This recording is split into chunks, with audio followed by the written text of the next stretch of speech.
It has been a busy week in spaceflight. We finally see New Glenn making its debut flight. We've got Chinese astronauts that may or may not be stranded. Oh no, a cruise ship blocking the view! Not again! Roll the intro. And here we go.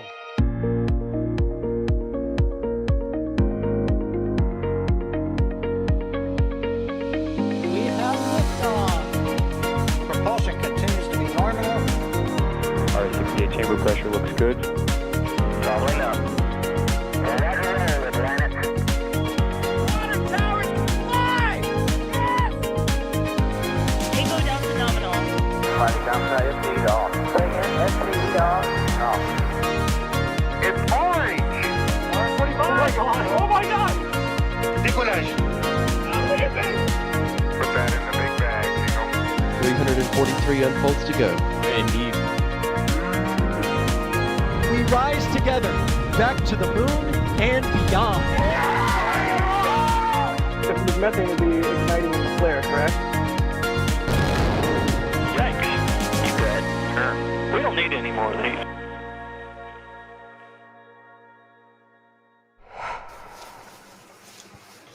Welcome everybody to the Flame Trench. This is NSF's weekly show where we go over some of the cool news happening in spaceflight, get into discussions with all of you in chat about it, and find ways to basically prove that East Coast is best coast and bagels are delicious. I'm Sawyer Rosenstein. I will be your host for this week's episode, but as always, I am not alone. In the words of the predecessor to this show, I am joined by my competent cohort of co-hosts. And joining me first off is EJ. How's it going, EJ Sa? What's going on, man? How are you? Yeah. Your predecessor. We don't talk about him anymore. Don't even mention his name. We don't talk about him no more, okay? We talked about this. You're right. We won't mention, I guess we'll call him Elk. So we don't mention the yak. We'll call him Elk. How's that? No, John Seller. And his name is John Seller. Oh, wait, no, that's different. Don't sue me, YouTube. Anyway, good to have you, EJ. Also joining me on the trench today is Max Evans. Max, good to see you in the trench. Good to see you too, Sawyer and EJ, and our next guest who's just after me. Wait, there's more? Wait, there's more. In case you couldn't get enough, Cape Team also joining me here on the Flame Trench is EJ and D-Wise. Hey, D, how you doing? I'm doing pretty great. You know, it's been a busy week. It's been a fun week. It's great to be here in the Flame Trench with clearly our host, given that you're on screen with me, EJ. Yeah. I'm in charge of this now. This is great. All right. Great. So, what's the topic of discussion? What do we got? Sawyer? What do we got on the list today? Are we going to talk about? I don't know. It's kind of some boring stuff happening this week. We just saw another rocket land. It's no big deal, right? Like, I'm bored. Come on. Well, I thought you're the host. You should know what we're doing, right? Oh, I don't know totally what we're not doing. me. No, welcome to the hosting. Doesn't matter. Anyway, welcome. The points don't matter. Yeah, thank you, Drew Carey, or I should Tyler now. Anyway, yeah, this is not Whose Line Is It Anyway? Because if so, puns apparently don't fly well.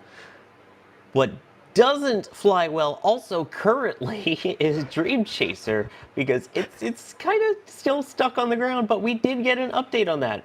I promise we will be getting to New Glenn and Blue Origin. We have a lot to talk about with that, but we have a couple other topics first. And again, as we go through these topics, if you have questions, you can tag us at NASASpaceflight or at NSF, and we will do our best to answer as many of your questions as we can throughout the show, as you know. So yes, Dream Chaser, the mini space shuttle, the shuttle that never was, that could be, that maybe is, maybe isn't.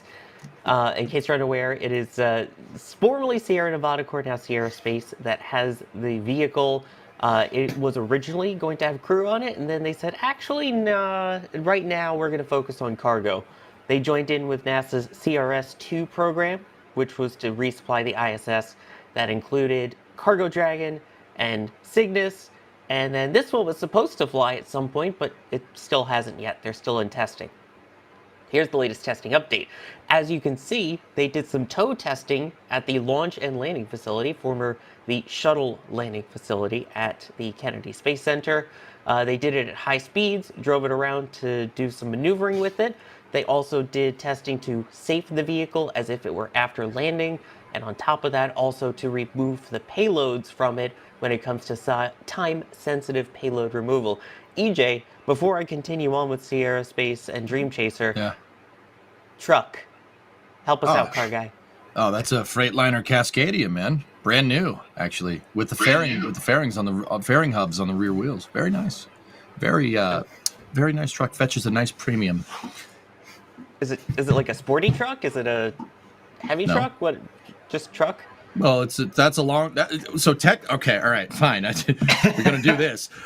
That's a long haul truck, which is why I don't really know why they'd be using it to tow it around. It's definitely tagged Sierra Space too, so I don't know why you just wouldn't use a truck with like a tag axle and a day cab here if we're gonna talk like lifting and moving things around. But yeah. That's a nice truck. That's a really nice truck for testing. Their budget must be really high or something. You're funny. It's a little bit over engineered. It's a little bit, a little bit high end for just towing the thing around. Yeah, which again, you see it raised up on the nose because it doesn't actually have nose landing gear. It has a sort of skid strip for that. So testing all of the high-speed maneuvering with Tenacity, which is the flight vehicle. They were also working on another one called Reverence, and when we asked them, we reached out to Sierra Space and got some comments specifically from them, and they said, yeah, it's kind of on hold right now. Also, I'm just going to point out for the landing, this is the part that's bugging me. It is going to land on its first flight, which is set for 2026, in Vandenberg. It's not even at Edwards, so we can't even say shuttle derived. It's not going to be at the launch and landing facility. First flight is going to be landing at Vandenberg. Go ahead, Fluffy. I know you're already going West Coast in chat, but it's not true. Don't clip that out of context. This did it already yesterday. Shuttle Don't they derived. want to be able to see it land? Don't they want great footage of it coming down to the runway? Like, they don't want to just have shots of fog. They want to be able to see it land. Why would they choose Vandenberg? Exactly. That's what I mean. Come on, Sierra Space. But some other things that they were doing was a bunch of electromagnetic testing and electricity and currents and all of that ahead of their flight. That was also done at the Kennedy Space Center. And in fact, NSF was sent some exclusive photos for us to use showing while it was being prepared for that testing. So exciting times potentially for it. They also did, there's some of those photos of it. We also saw TDRS testing, so with the Tracking Data Relay Satellite Systems Network. Now the question is, what's the use for it? Because Flight 1 is going to be just a free-floating, orbiting kind of test flight. And we asked them also in the email, like, hey, so with the whole ISS ending in 2030, and you guys definitely not making the original 7 flights to the point where NASA modified your contract to remove that part, what are you even going to do with it?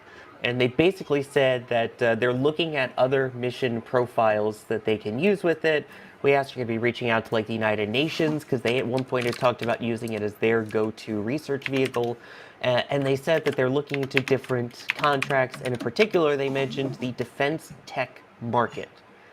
So at least we have some updates, but does this show any promise, the fact that they're planning for end of next year, basically, for this thing to fly, that we're seeing active testing, that they're planning on mission profiles?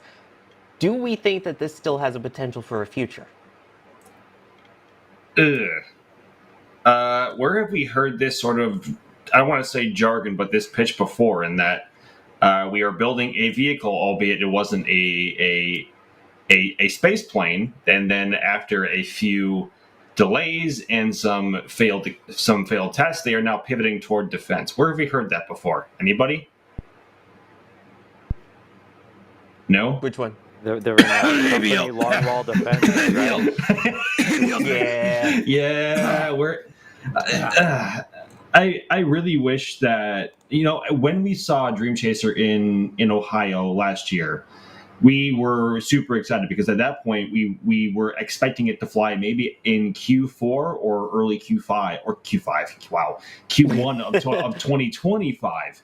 And obviously that hasn't happened. And the finish line, or I should say the first starting point for this program in terms of flight testing, has been pushed out again and again and again with no real hope of any major timeline or any real hope of something happening in the near future. I used to be a lot more optimistic about the program as a whole. I really like Dream Chaser. I love Arianespace and what they stand for. But I think the one word to describe this whole program to this point is yike. Is that accurate? You bet. Yeah, you concur. We actually want more of we these. want more of these, yes. I agree. I agree with Max. Sorry about the tapping, by the way. That was me, guys. I don't know. I don't have any faith that this thing's ever going to fly. That's great. You did all this testing. You towed around. You took some great pictures. Sierra clearly wants to pivot to defense. That's clearly what they want to do. And like you were saying, I mean, Max, you took all the words out of my mouth. Like, it's like what you're saying, dude. Like, pivoting to defense is something you do when you have no money. Like, that's something you do when your business model is not working. You know, or you've had a major setback, which is like what happened to ABL. The RS-1 rocket popped, and that did suck. So, I mean, obviously, we haven't seen anything with Arianespace, you know, go wrong. Like, we haven't seen an overt failure. Even one of their approach and landing tests back in the day didn't go very well. But, you know, it just goes back to it, man. Like, I agree. I don't see what this thing does. Like, what is it doing? Where's it going? Like, what's the mission here? I mean, how bad is it when NASA, who's waited, you know, God knows how long for the Artemis 1 mission to be like, yeah, okay, you're taking too long. Yeah, nah. You know, like, what has Arianespace been doing for the last 15 years? Like, it's just a genuine question. Like, I mean, I don't mean to come off harsh, right? But what have you guys been doing? You know, you had the funding, right? What's going on here? Like I think it was 2021, they had like $1.2 billion like Series D investment. What have you been doing? Like, that's not Sierra Nevada, that's Arianespace. That was when they spun off Arianespace into their own company. 1.2 billion with a B.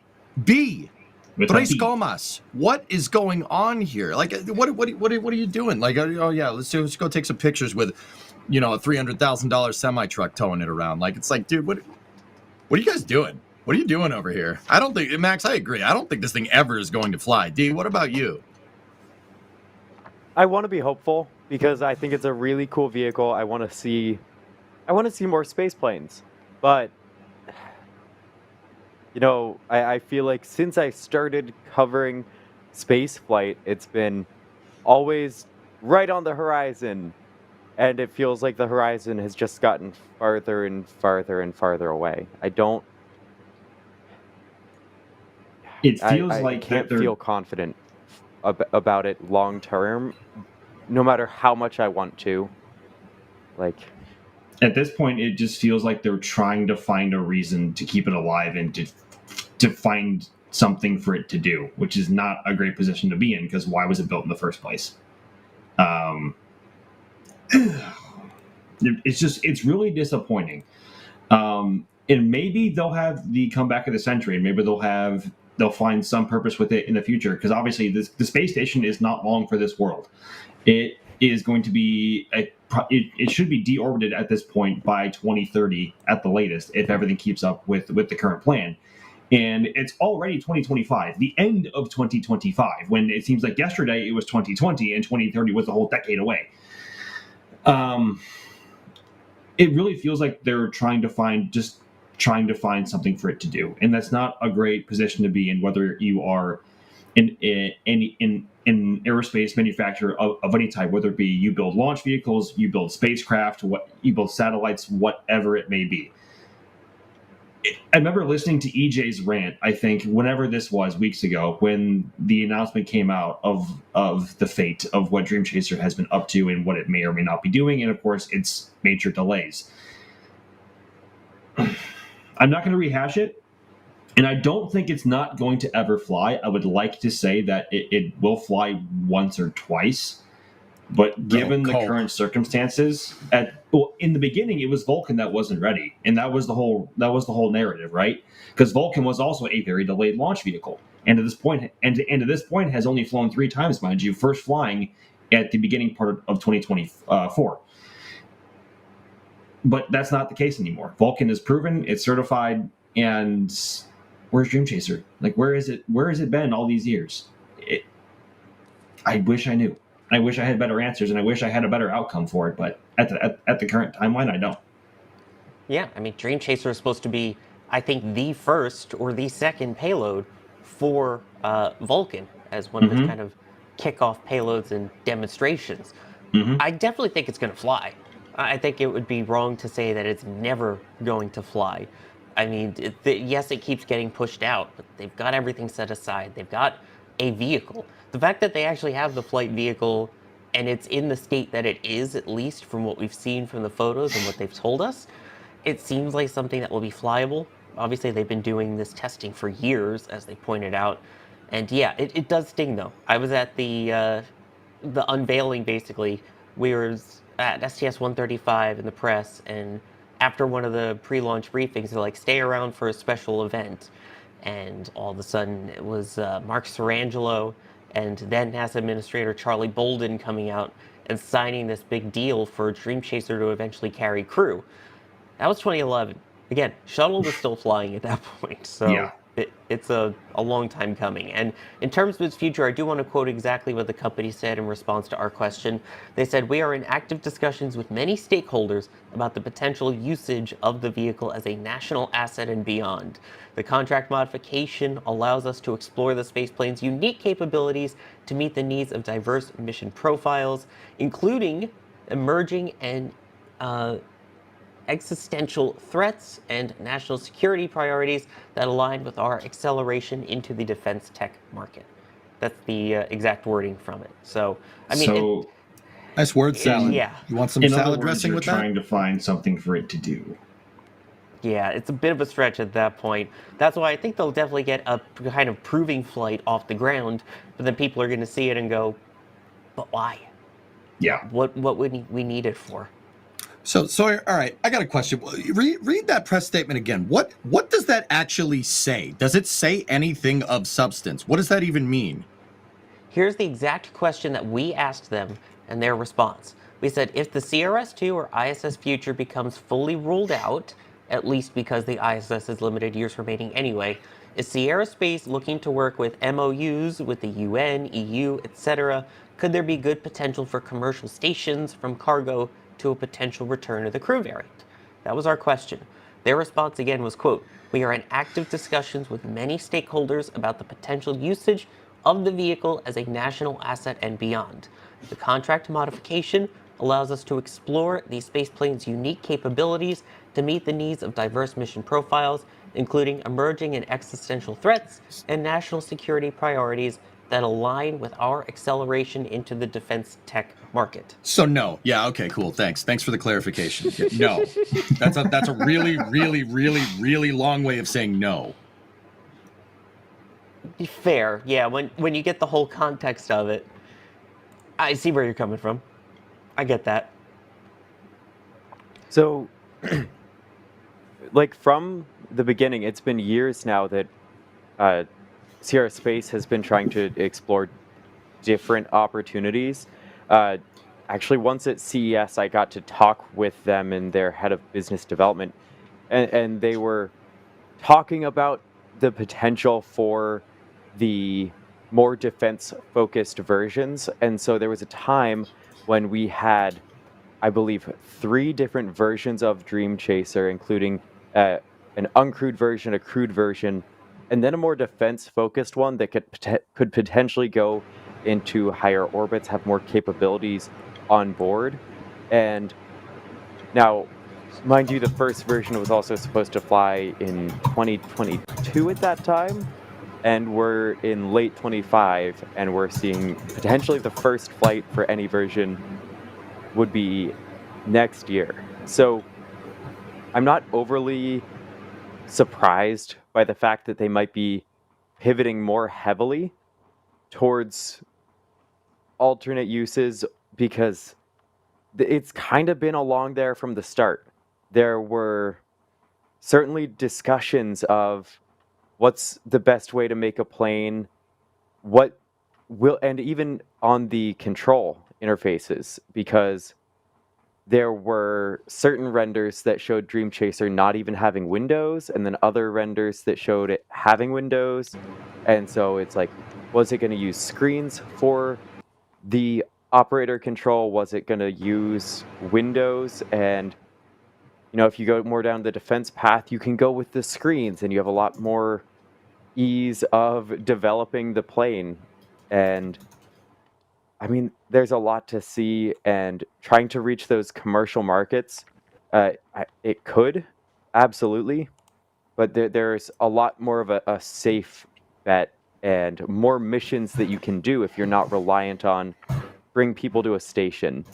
If you're going more of that, even the uncrewed route. But I just want to see Dream Chaser fly. Come on. I know. It's not happening. Shuttle derived whatever at this point. EJ, you're adamant about that. You really are, that you don't think it'll fly ever versus at least once or twice. Dude, pivoting to defense is the kiss of death for commercial spaceflight companies. Everybody that's tried to do that has failed. Like, maybe SpaceX notwithstanding, if you count them as a defense contractor at this point. But SpaceX is clearly the anomaly in the commercial market because, I mean, look at the stats of launches, right? Comparatively to everybody else. Like, everyone that has tried to pivot, like Max said it the best right at the beginning, dude. Everybody's tried to pivot to defense. That's cope for we failed. Like, and you know what sucks, dude? I love Dream Chaser. I love it. I think it's great. But look, man, as a spaceflight fan, I can't be okay with this. Like, that's really it. I can't be okay with this. This project has been funded. They had that $1.2 billion private investment, right? And they're $350 million. For what? $350 million of NASA's money, Sawyer. What for what? For what? To tow it around and take some nice pictures? For what? Like, come on now. That's $350 million taxpayer money. Is the taxpayer going to see that back when this thing doesn't fly? Probably not. This behavior should not be okay. This is the type of behavior that allows SLS to be way late and have contract payouts be, you're rewarded for completing the contract on time. No, this type of behavior should not be rewarded. It should be shunned. I'm sorry. Like, I love Dream Chaser, and I have nothing personal against Sierra. I want Dream Chaser to fly just as much as everybody else does here. But, 15 years, man. That was STS-135, sorry. That was 15 freaking years ago. Okay, 14 and a half, if we're being very technical. Make me feel right? old, thanks. But in that time, think about what's been able to happen in the spaceflight world. SpaceX, exactly. SpaceX came online and became the absolute dominating force that they have. When back in 2011, no single rocket stage had landed by itself and been recovered. Like, that's how much time has passed, and that's how far technology has moved since that time. Which, for the lack of a better word, is inexcusable. I think it's It's not okay, dude. It's not okay. Like, and I once again, I don't have any personal qualms like with Sierra Space or anything. Like, no, you guys said, like, look, man, you said you were going to do something, and you haven't done it. Like, it's that simple. Like, also, if I show up to work and say I'm going to do something, and I have a specific job, and I'm getting paid for a specific job, and I don't do it, you get fired. It's pretty straightforward stuff. Also, where have we seen that before? Where something was promised with a vehicle and that hasn't come to fruition? Gee, I don't know. Well, tell us. Rhymes with Schmoing's bar liner or something? I don't know. Schmoing, Shmee 100 or something? By the way, something like that, yes. It's gotten so bad that I was talking with my dad, and he says you cannot. He's the one that's saying you can't say the word Starliner without laughing after it now. Yeah. Ouch. Oh, I could say something so mean. I'm not gonna. Say it. Say it. Save it for the post show. Okay. But here's the Football. question. That's it. Here's the question. Oh, Your here's dad's the gonna kill question me. that's coming along. Yeah, go ahead, make fun of the Jets. It's fine.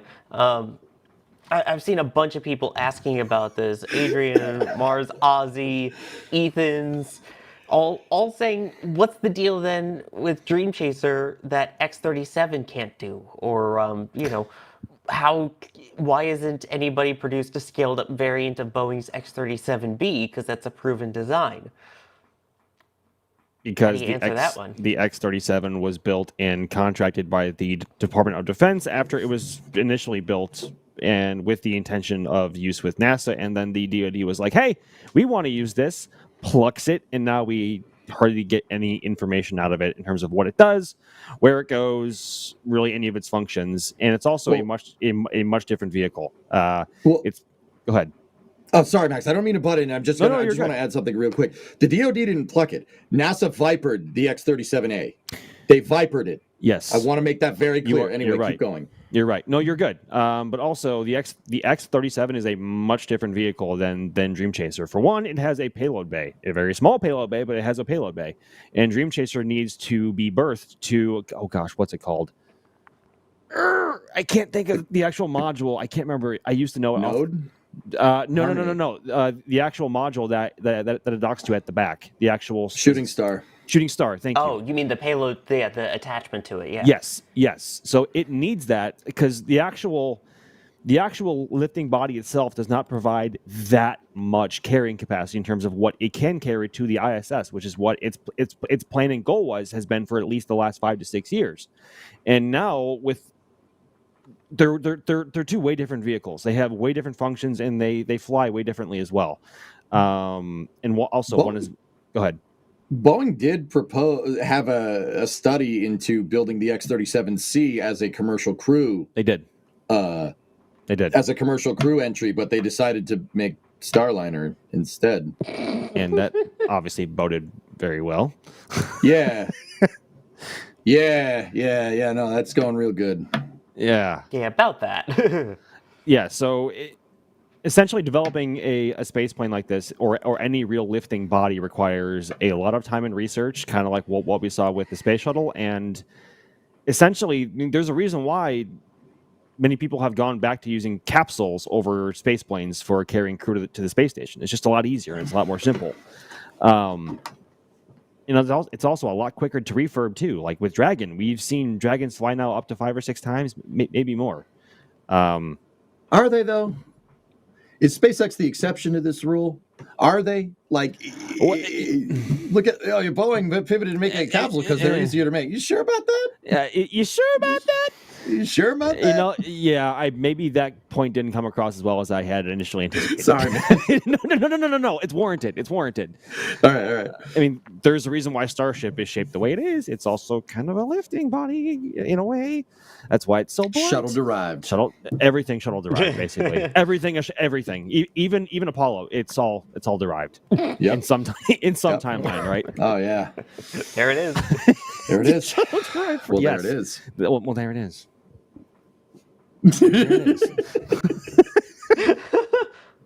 All right. It's essentially TLDR to answer the question. It's just way too big of a headache, really, to develop, and obviously, by the time it's nearly ready to fly, there's no purpose for it or business. By the way, some random person in chat who I won't name, Elk, we'll call them, said only wusses like capsules over space planes. You know what? I kind of agree with the Elk. I kind of agree. I agree, dude. The whole I'm sitting in a tin can, dude. That was 50 years ago. That's 50 years ago. We perfected capsule design 50 years ago. All right, like the shuttle was the right idea. All right, it was the right idea. Just the execution was. It's the right size, the wrong shape, kind of thing. The execution existed. It was there. I have to agree. Like, who wants to fly in a capsule if you can fly in a plane, have that return? Like, I mean, I don't know. I think space planes are superior. I mean, like, have you ever seen the videos or the internal videos of Soyuz astronauts returning through the atmosphere and they're like tumbling, just like going like this? That sounds fun to me. I don't know. Maybe I'm just crazy. That sounds fun. And here's the thing for me. Maybe for low Earth orbit, sure. If you're going anywhere beyond low Earth orbit, I definitely want a capsule. I feel like that's more proven for the higher reentry heating, for the steeper angles. It's copied off a meteorite, and literally, people look at meteorites, saw the kind of curved underneath to it, and like, hey, maybe that natural design that's caused by the atmosphere that allows us to survive would work for keeping our meat bags alive, and it did. So, yeah. Well, I mean, Sawyer, just a little bit of a additional addendum to that statement. That's a good idea. Maybe we should make another Apollo capsule. With like a heat shield like that. That has a honeycomb fiberglass overlay with Avcode injection. Maybe that would be a really good idea if we did that, and we wouldn't have to, worry about it, charring. What? No, the heat shield is fine on Orion. Nothing happened at all. No concerns, except all the concerns. But yeah, no, I kind of like Max's theory though. It does look fun. It looks painful as heck, but it looks fun. I have to be honest. If I'm going to space, I don't care how I'm returning. I want to go to space regardless. I wouldn't be picky if I got offered a ride in it, whether it's a capsule, a space plane, whatever it may be. I would take that ride. Now, D, I have a question real quick. All right, so if you had to choose between Virgin Galactic and Blue Origin, which one would you fly on? Ooh. Okay, that's a really challenging one. See? Ooh. I might. Oh, okay. So I think the difference here is I want the launch experience in some ways. Okay. And for those reasons, I would kind of want to go with New Shepard and Blue Origin, and for the amount of reliability that Blue has proven, and we'll be talking more about Blue's reliability here later. For those reasons, I would want to go with New Shepard. At the same time, though, having watched Virgin drop from the plane, ignite, go vertical, just that also be so cool, and it's a really hard choice. I'm not land back at certain a runway. one way or another. At a runway. It's a modern day X-15. I like the idea still of New Shepard. Again, you're launching on a rocket, you're landing on a parachute. It just feels more, heroic. Feels more like you're the steely-eyed missile man of the '60s. It kind of gives you that, hey, I actually accomplished something. Also, Carmen line, astronauts. Oh wait, no, sorry, I don't work for Blue. On the same line, though, it'd be really cool to fly in a totally manually operated spacecraft. That's True. just the amount of skill and focus that must require, and I can't even sort of imagine the amount of effort that actually goes into that. And so, yeah, sure, the capsules with all the computer systems, I might feel safer there, but it's pretty cool to manually control something going to space. Asterisk, Carmen line. Oh boy. Well, here's the evil question from Element. At what point does a vehicle count as a space plane? You could almost argue that Starship is a space plane. It produces lift and has 4 wings, quote unquote. I'll agree with this. Yep. I don't. So- Maybe the determination on the plane requires a runway.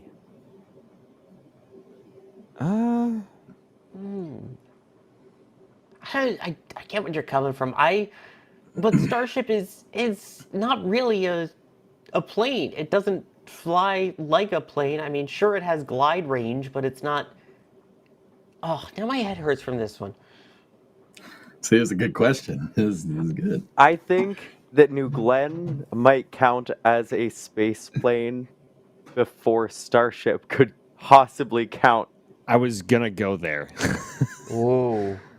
Because go the there. Strakes technically generate lift, as much lift as a pair of F-16 wings, as Dave Limp has said before. So under that definition... And we're also comparing like second stage of Starship to first stage of New Glenn. So this is a really cursed comparison.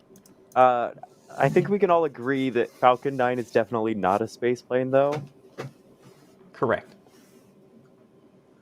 But, oh man. And Ryan in the back channel is trying to argue that fixed wings and a weight greater than the air it displaces. I also want to point out that he misspelled airplane. For the record, spelled it aeroplane. It's AIR plane, not aeroplane. Oh jeez, yeah, it'll be interesting to see if this thing actually does end up flying. I still hope it does. I still hope it has a future.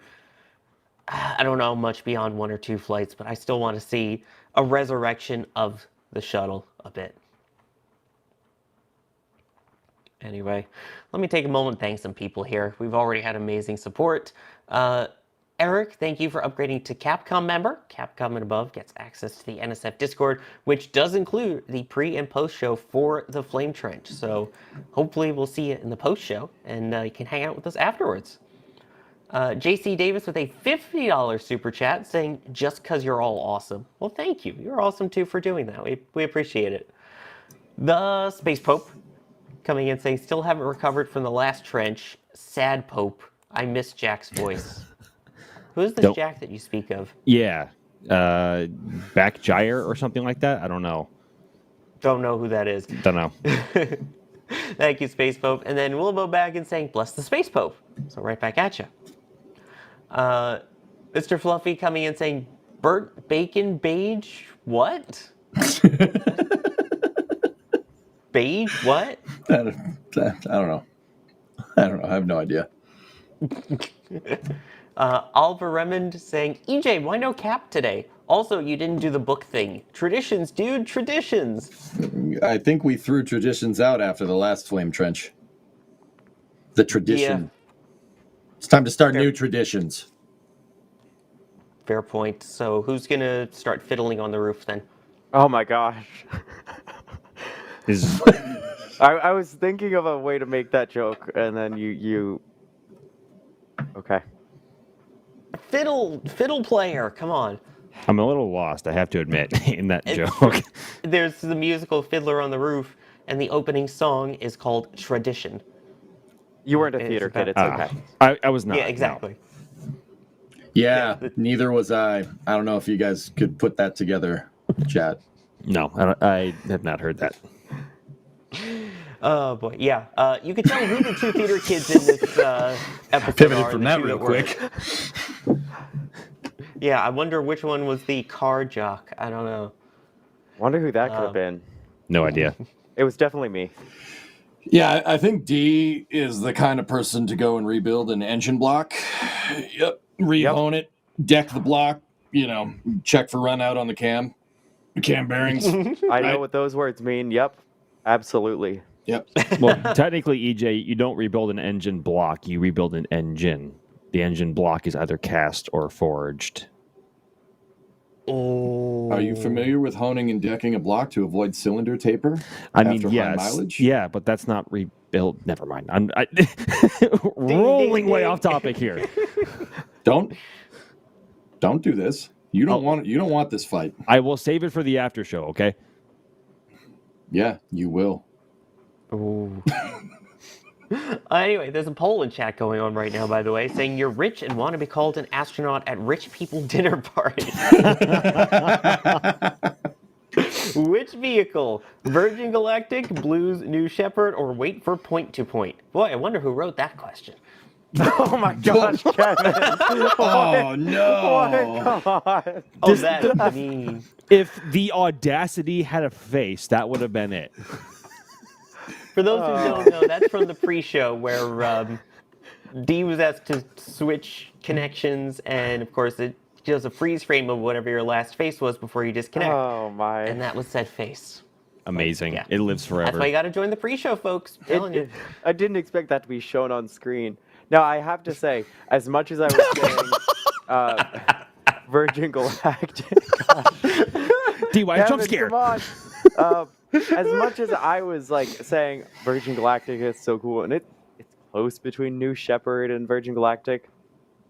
If I got to choose between those three and they were guaranteed, I'd want to do Starship point to point. That me seems too. like the coolest, the longest flight. Like, Yeah. I actually, DM with you. I'll be sitting right next to you when that happens. Let's go. As long as you do get it. some zero G time, though, you launch like a rocket and get some zero G time, then yeah. I want Twitch a lot chat of zero says- G time. Yeah, I'm with you. Twitch chat says use the D face for the breaking news stinger. Yes. I saw someone in chat asking for merch of it. Limited time only. You can only get it for like 10 minutes. After that, it's gone forever. I'd wear that. Yeah, I wear that Not gonna too. lie. Not gonna lie, D. I'd wear that. Absolutely. Oh gosh, I don't like if it gets made. I need it. I need one of those shirts, and it is never getting worn. Oh, I'd Not wear by that you, on but by us stream. it will. A lot. Oh god. Okay. anyway. James Yoder saying that they think it will fly, but Sierra needs funding for it. Also pointing out with the next super chat, they're shopping it to the EU and getting no buyers. Ouch. Cynic, It's never flying. Cynic never- in Chief, it's there never we go. We're, saying, with Starliner on ice and Dream Chaser almost out of money, is there any real competition to Dragon? Are we going to be flying Orion to Leo, potentially on New Glenn? It's a good question. Is there really any competition? I don't think there is right now. Starliner will happen eventually. You think so? You really think so? Yeah, it'll happen eventually. Boeing is anticipating a bigger expansion of the commercial market. They've said many times that they want to stick with that. They're there to stick with it. But see, the problem is that look, the whole astronaut stranding thing. They weren't really stranded, but they kind of were, but they kind of weren't. They got their thermal analysis on pulse width modulation on their thrusters incorrect. Okay, look, you get to the crew test flight and you run into that kind of unknown. Something ain't stirring the Kool-Aid there, man. What else is wrong with this thing? Thank you. I was waiting for that. I'm like, I am in the void. What else is wrong with this thing? The thermal analysis on pulse width modulation during rendezvous proximity operations and docking was wrong. That was admitted by the VP of the Starliner program, Mark Nappy, before he retired in a press conference last summer. All right? Look, if your thermal analysis is wrong, what else is wrong? Like, and don't get me wrong, there's a lot of systems on Starliner that are good. The Vesta system is fantastic. And there's a lot of systems on that thing that are really good, but stuff like that is overshadowing all of it, which kind of sucks. But I do think that Starliner will eventually go. But what? Sorry, I'm seeing something. I'm seeing something queued up in the. I'm seeing something queued up in the back channel right now. It looks incredible. Why are you doing this to me?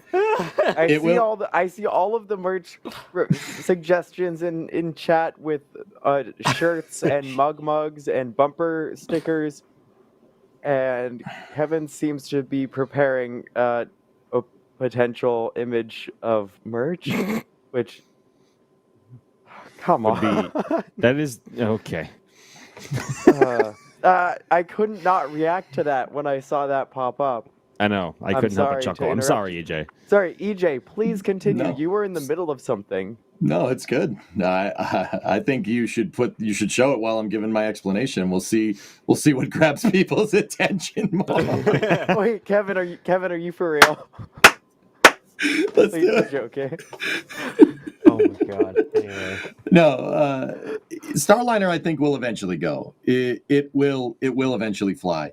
There's a lot of good systems on it, but if you messed up the thermal analysis like that, if I were Boeing, I'd be looking over everything at this point. You don't want to have any more surprises here. And I think that's what we're doing. I think that's what they're doing, and I think that's why it's taking so long. Like, there's, it's like, oh, we're not flying until 2026. It's like, wait, what? I think they're reviewing everything, just to be absolutely sure. What's up? No. If you really think it has a future, like I'm curious, CJ. Like what's what do you think the 5-year plan is for it? Like, where's it going? Because the ISS doesn't have long left, and the space station, I guess, replacement or its successor may or may not be ready by then. So where's it going?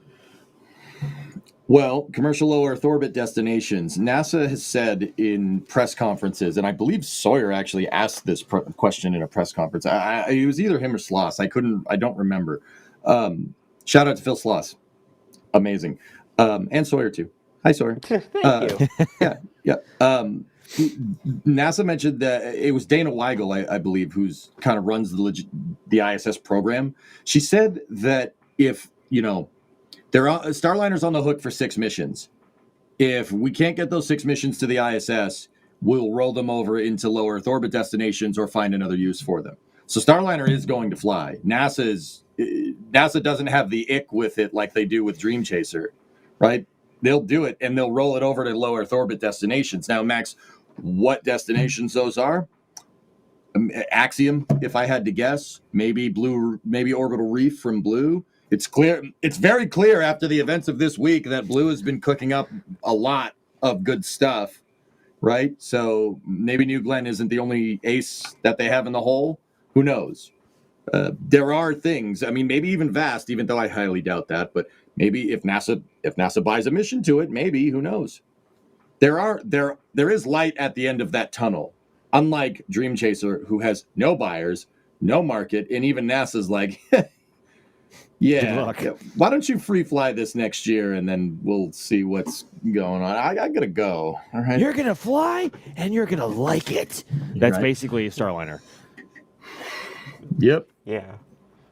I mean, they have the Atlases reserved for it. They're not making any more Atlas rockets, so Nope. they're just sitting there waiting for it. So. Nope. Yep. Exactly. They already have the Atlases prepared for it. It's flying. It's gonna fly. Now, what it does when it flies, I have no idea. No idea. To do things. Rosebud asking, by the way, why not use it as a passenger orbiter? That was kind of the original plan, but making something like that crew-rated is extremely difficult. It's much more difficult, in my opinion, than just cargo something. Sawyer, here's the thing. There was a guy at Sierra Space, I think he was the vice president of Sierra Space a little while back, said, and I think this was even before it was Sierra Space. I think it was SNC, Sierra Nevada Corporation, which is kind of what Sierra Space is. He did say that there is 95% commonality between the crewed and uncrewed variants of Dream Chaser. Keep in mind, this was a press statement like, when Dream Chaser was flying next year, 6 years ago. So, yeah, I mean, there is other things to it, but apparently they saw it as something that they could pivot to relatively easy. But yeah, I don't know about that. Yeah, I don't know. I just feel like if they would have done that, I mean, we've talked about it before. The fact that for their crew version, they were talking about eliminating windows when they were to move on to that. Potentially just use live cameras for the views internally. They're obviously not serious right now about crew if that's what they're thinking of in terms of trying to save commonality. Just my thoughts. Yeah. I think stuff has changed since that press statement, but dude, at this point, I like, okay, oh my gosh, I don't mean to just go barking up Sierra Space's tree. Sierra people, I'm sorry. I don't mean to be like this. It's just, I don't believe anything you guys say. I don't believe anything you guys say. You guys have been saying this thing's launch next year for like the past 10 years. All right, I don't believe anything you say. Like, sorry. Like they said it was, we're testing it. We're doing all kinds of testing it. Bro, it looks like you towed it out on a runway and then just like drove up and down, took some pictures and put it back. Like, I don't believe anything you guys say. I'm sorry. Like, I don't mean to be like that. Like, I'm not trying to be mean. I really want to see Dream Chaser fly, and you seem to be the people that are preventing that from happening. But and also when we had that one big media event at the NASA Armstrong facility in Ohio in the early parts of last year, That was shortly after it was made a 2 shooting star, which we were under the impression that like they were not going to decouple the vehicles prior to its first flight, even though at that point it still needed some TPS work.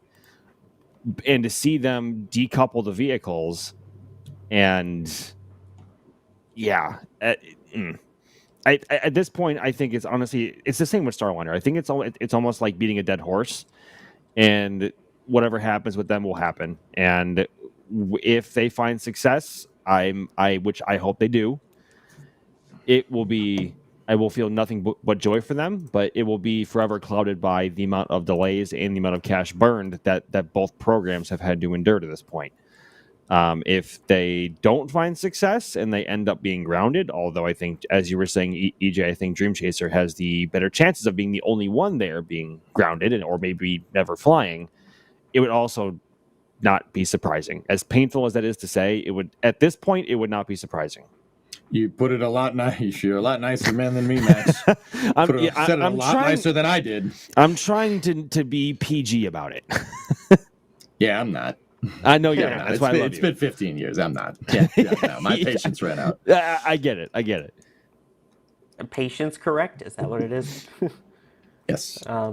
Yeah, that's Grunar, that was good. That was good.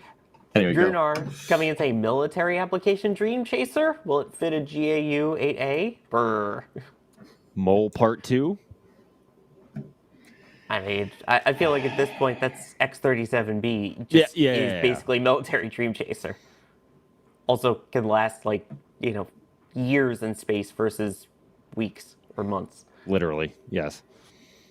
And in fact, Serial Swordsman coming in saying, so it's just another X-37B now. At least that seems to be the intent. It's a shame. I really like Dream Chaser. Would have been a cool crew vehicle. Agreed. Yeah, dude, like that. Yeah, exactly. Like you're gonna pivot to defense. Like what can Dream Chaser do that X-37B can't? Like X-37B is better at pretty much every conceivable function. The only thing is that the X-37B can't dock to things. As far as we know. Can it? Yeah, or can it? I don't know. Like maybe it can. Like, but then again, neither can Dream Chaser. It can't dock to nothing. By the way, I just find it funny that they're so super secretive about the plane. They're tight-lipped on when it's launching, when it's landing, what orbit it's going into. They don't want anyone to know anything about it. But yet, if you go down by the Kennedy Space Center, if you go on one of the bus tours there, and you work towards the VAB, there is a giant sign plastered on the side of one of the former orbiter processing facilities, home of the X-37B. It's like, oh yeah, we're not going to tell you anything about it, except here's where it is. It's in here. Look, it's in here. So, you want to look inside? No, you're not doing it. It's here. Just take our word for it. It's fine. I promise. Yeah, it's here. It's here. We're the government. Will we lie to you? Come on. No, it's there. Too real? Too real. All right. Drunar, if an injected Avcoat heat shield is too labor-intensive to make today, why can't it be done with a 5-axis CNC manipulator like tile pin placements? That's my question. The reasoning for going for a blocked Avcoat heat shield on Orion was because there was no industrial base for building a fiberglass honeycomb injected Avcoat injected heat shield with a stainless steel backing plate. There was no industry for it, because we haven't gone to the moon in 50 years. Dude, it's so silly to me. It's so silly to me. And I'm not trying to second guess NASA here, right? But immediately second guesses NASA. There's no industry for it. How silly would that sound if the Apollo engineers said that? Yeah, there's really no industry for, lunar heat shields. So we don't really, that we're not going to do that. No, make the industry. That's NASA's job. That is your job, to make technologies that will find their way into the commercial market. There's no industry. There's no industry. Nothing. No, there's nothing. It's like, okay, all right, just come on. They decided to go with the blocked Avcoat heat shield on Orion because there was an industry for it. We have experience doing that, but we don't. The blocked heat shields that we use for Curiosity and Perseverance that they cited as having experience in are made out of pica. They're made out of phenolic impregnated carbon ablator. Give me a freaking break, guys. Come on, what are you doing? Yeah. Sorry, it's pet peeve. You know, like, come on, man. You can tell change it EJ out, feels it's very flown. passionate about this topic. Dude, they changed the design after they flew a test flight. Not like an iterative change. They erased the blackboard and said, "No, we'll do something completely different, and then we'll test it on the next flight, and it'll go fine, and then we'll put people on the next flight." Like, dude, that's like huge red flag. Like, huge red flag. Just never mind. Oh boy. It's Let fine. me move on before EJ Next, explodes. go. Yeah, I'm gonna blow a gasket over here. Well, as the car guy, you know how to fix that. Yeah, in my rebuilt engine block. Methane Man saying, I want to fly in a submarine battleship like Star Blazers. Nice. Tyler Nice. W., I see your question. I'm going to save that for when we get to New Glenn because it is a fantastic question, but I want to save it for when we get to that. Telstar 86, a paper airplane on the ISS is a space plane. Touche. Well done. Wow. Laser Tech 02 Wow. gifting 10 Red Team memberships, and Bideford with the $50 super chat saying for our old, in all caps, buddy, Jack, that's hanging around in chat. Lots Who? of humor tonight. Thanks. Yeah. Right, Who? Elk, exactly. Who's that? Yeah, don't I have know who no that is. idea. Huh. Don't know. I don't know. Never But heard they of 'em. also asked what our favorite popsicle flavors are for some reason. So, Grape. grape. It's my favorite crayon flavor too. Amazing. That's incredible, EJ. Huh? What? Nothing. Huh? Okay. Don't eat crayons. Don't do that. Don't do that. Don't Do not maybe- try this at home. I mean, you shouldn't eat crayons, but what you should do is check out the shop at shop.nasaspaceflight.com because Oh my God, we're here it getting comes. into the holiday Yes! season. Oh my gosh. Ugh. And now, hopefully soon available, the D-Shock face shirt. Why are we doing this? All I know is that, Oh, that please. Oh all my I know is God. that needs to be an emote now in the Oh NSF no. members Yes. No, Discord. you really Yes. don't need that. Yes, we do. The world needs that. Yes. Yep. What you Dude, do this is need, happening. though, what you also need for sure are the new designs that we have out for our holiday sweaters. We've got one of them that is the all of the crew with Crew Dragon on there. You've got looks like 39A on the front with all the palm trees, and then on the back there's still palm trees, but you've got the recovery, and then of course you've got the drone ship coming back in. And we had a whole debate on this when we were first introduced to these designs. Is the back of that shape Florida? Is it California? First off, we also have the Starship design here too, of course, coming in for the tower, coming in for the catch, all the awesome designs on that. We've even fixed the engines. We heard last time. If you check out the engines on Starship Reentry, they are actually in the correct order this time. So we've made sure all the details are right on this one.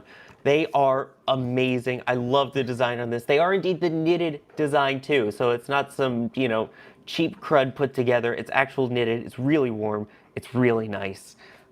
I love it. And Are those- they have been worked really hard on for this. Are those Also, Starship pants? Take a look Yes. at this. Pajamas. Oh my gosh. This is my Super first time heavy seeing pajama these. pants. That's incredible. This is my first time seeing them too, Wow. and I absolutely love it. Oh my god, It keep even your has leg the- warm with 15 engines on each side, or 16 and 17, whatever 33 adds up to. I don't do math, okay? 66.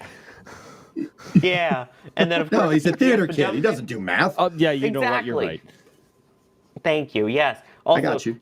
keep yourself as warm as the steel on the outside of Starship with the thermal protection blanket pajama pants as I need well. some of those for my head. And it's worth It's worth pointing out that these are not just kind of designs. These are from real photos. These are actual photos that NSF has taken and have been Yeah. applied into these designs. You can see there's some of the scuff and some of the dirt and things on it. That's from the actual photo. Take a look at that. And that is even a tree skirt with a thermal protection system. Protect your floor, except this time not from thermal, but from falling pine needles. So I didn't even know all we of had this- this. I didn't That's either. good. I I like need that. one of those. That's That's incredible. pretty good. That's pretty funny. Yeah, we have a whole holiday section where you'll find all of this. You'll also find all of the puzzles that we have there now. We have 1,000-piece puzzles that you can do. I know a lot of people that have been excited about those. They are so much fun. Sorry, We got the VAB, we've got ones for New Glenn, we've got a whole bunch of different ones in there. And of course, Shuttle, because Shuttle. But It's pretty yeah. funny. Fun fact, that is my first time also seeing the pajama pants and the tree skirt too. Just mic drop. I love it. Of course, this is all pinned at the top of the chat, so you can go check them out. Max, you've even got you got the water bottle today, right? I do. It's actually my first time using it. tumbler. I just got this maybe a week ago, and I'm finally using it. There we go. See, we actually use our own merch, and of course, got face. I love this. That's incredible. It's you know what? Why? This whenever we do end up emoting this, it should be named the DWise jump scare. Oh boy. Wait, Kevin, where's the link to the shirt? Oh my god. My face when your capsule gets hit by space debris and you realize that you're going to be stuck in space longer, and now with a damaged capsule. That's what the caption should be for that, because that's our next topic. China having issues with their space station. A capsule is back on Earth, but not with people now. D, you want to take this one? Yeah, so this is an interesting situation here. So the Shenzhou 20 crew launched to the Tiangong space station early this year, back in April, actually. And they were originally slated to have their return a bit earlier this month, on the 5th. But as that date slowly approached, it was reported that there was some damage to the capsule as a result of space debris. So specifically, that was the windows, which apparently had some cracks caused by said debris. Obviously, that's not a great situation, so everyone was sort of waiting to see what the solution there was. And the solution ended up being having those crew members return on Shenzhou 21, which conveniently arrived just towards the end of last month. But the sort of confusing thing there is that that capsule had a crew of its own that it brought to the space station. So now they're waiting for their capsule to return, which will be the Shenzhou 22. That will launch for the crew members whose capsule brought back a different crew. So here we go. I believe that is the docking for Shenzhou 21. You can see there. So this is a really interesting situation, and it has a lot of people talking about. I mean, we had an astronaut stranded situation last year. This is a little bit more like that situation this time around, wouldn't you say, Sawyer? I mean, yeah, that's the question that I was thinking when I wrote the title in the document.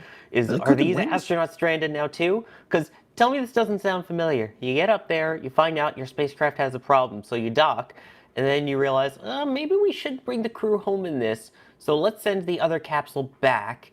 And yeah, we'll leave the other one up, I guess, as an emergency, so if they need to come home, they technically have something? Huh, I don't know, that doesn't sound familiar at all, Starliner.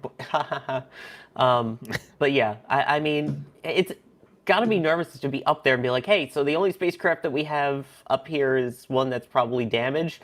They don't have another one ready, and the reason they sent the other crew home back at this point already is because their station is not meant for 6 people. It's meant for 6 people, just enough to have a handover, share some chicken wings in space. As you see, they cooked those. And then also, I think there was some pepper steak they also made. And then, yeah, have the other crew come back. So when you don't have the commodities for 3 people, you now don't have a guaranteed safe spacecraft for those 3 people. That sounds like a scary situation. Yeah, and so I feel like everyone was saying that the Starliner astronauts were stranded in space last year. Or at least those were the headlines that everyone was reading. But really feels like when you compare the two situations, they really weren't stranded. I mean, we talked so much about it last year that it was out of an abundance of caution. And, Starliner did in fact return. It made a safe landing. And so had they been in the capsule, everything would have been fine. But it was that abundance of caution. Now we don't quite yet know. They have the Shenzhou 20 still up there with its cracks. So perhaps everything would be fine in an emergency return, but it feels a whole lot more drastic to be waiting for a spacecraft to arrive versus the ability that the ISS had with sort of shuffling seats around in one of the Crew Dragons with makeshift seats as the emergency, with a new Crew Dragon on the way with the right number of crew members to accommodate the extra crew. So Max, if you're in this situation, you're up there, do you feel comfortable at that point of, hey, if I need to come back in an emergency, my spacecraft may have a crack in the windshield? No. I think the simple one word answer to that is no. If you have a crack in any surface that could be as sensitive as a window could be, even though it is probably a multi-layered design, no, that is not one of the areas I would want to play around with. It's the same with the hatch seals. It's the same with anything to do with the actual pressure vessel itself. If there's any potential immediate threat to the pressure vessel inside, no, I would not feel safe at all. If there was some risk with the heat shield or one of the thrusters was sort of acting up, not shut down completely, but not behaving the way it was supposed to really, but you have backup thrusters, those are areas I would feel comfortable-ish perhaps exercising, but having a potentially cracked window, no, I would not. Absolutely not. Chad, I'm interested in your thoughts on this. I mean, obviously they're going to try and do what's best, but we don't know the extent of the damage as well. And it's worth pointing out the irony of this. They did a whole bunch of spacewalks from the crew of Shenzhou 20 that came up on it, at least. Most of those spacewalks were to add more debris cladding to the outside of the station to protect it from things like this. And sure enough, it goes and dings one of the spacecraft on the way up instead. I mean, do we even know? I mean, they're claiming that it was some sort of potential space debris or satellite debris or something like that. EJ, what are even the odds of that? So micrometeorite and orbital debris, or MMOD for short, is always a risk. There's always something. There's a lot. Space is, as the name implies, there is a lot of space, but that doesn't mean that space is empty necessarily. I mean, the vast majority of it is, but space is a lot more dirty than kind of what you think. There's pieces of dust, there's ice, there's all kinds of stuff. Nuts, bolts, a glove. Seriously, there's a glove orbiting up there. I mean, it may have re-entered by now. That was, 1962. But, there's a toolbox up there. We know there's a toolbox floating around from an ISS mission. There's all kinds of stuff up there. Satellite debris. I mean, I think Sawyer, it happens. It happens a lot, dude. Like, this is something that, it happened to the shuttle, too. The shuttle's radiators took hits every flight. This stuff happens. And it's not... It's interesting because it's not to say that China isn't prepared for it. Like you said, they've put cladding and stuff on the space station to protect it and whatnot. But also at the same time, you're always going to get unknown unknowns with spaceflight. It's always going to sting you in a way that you're not expecting.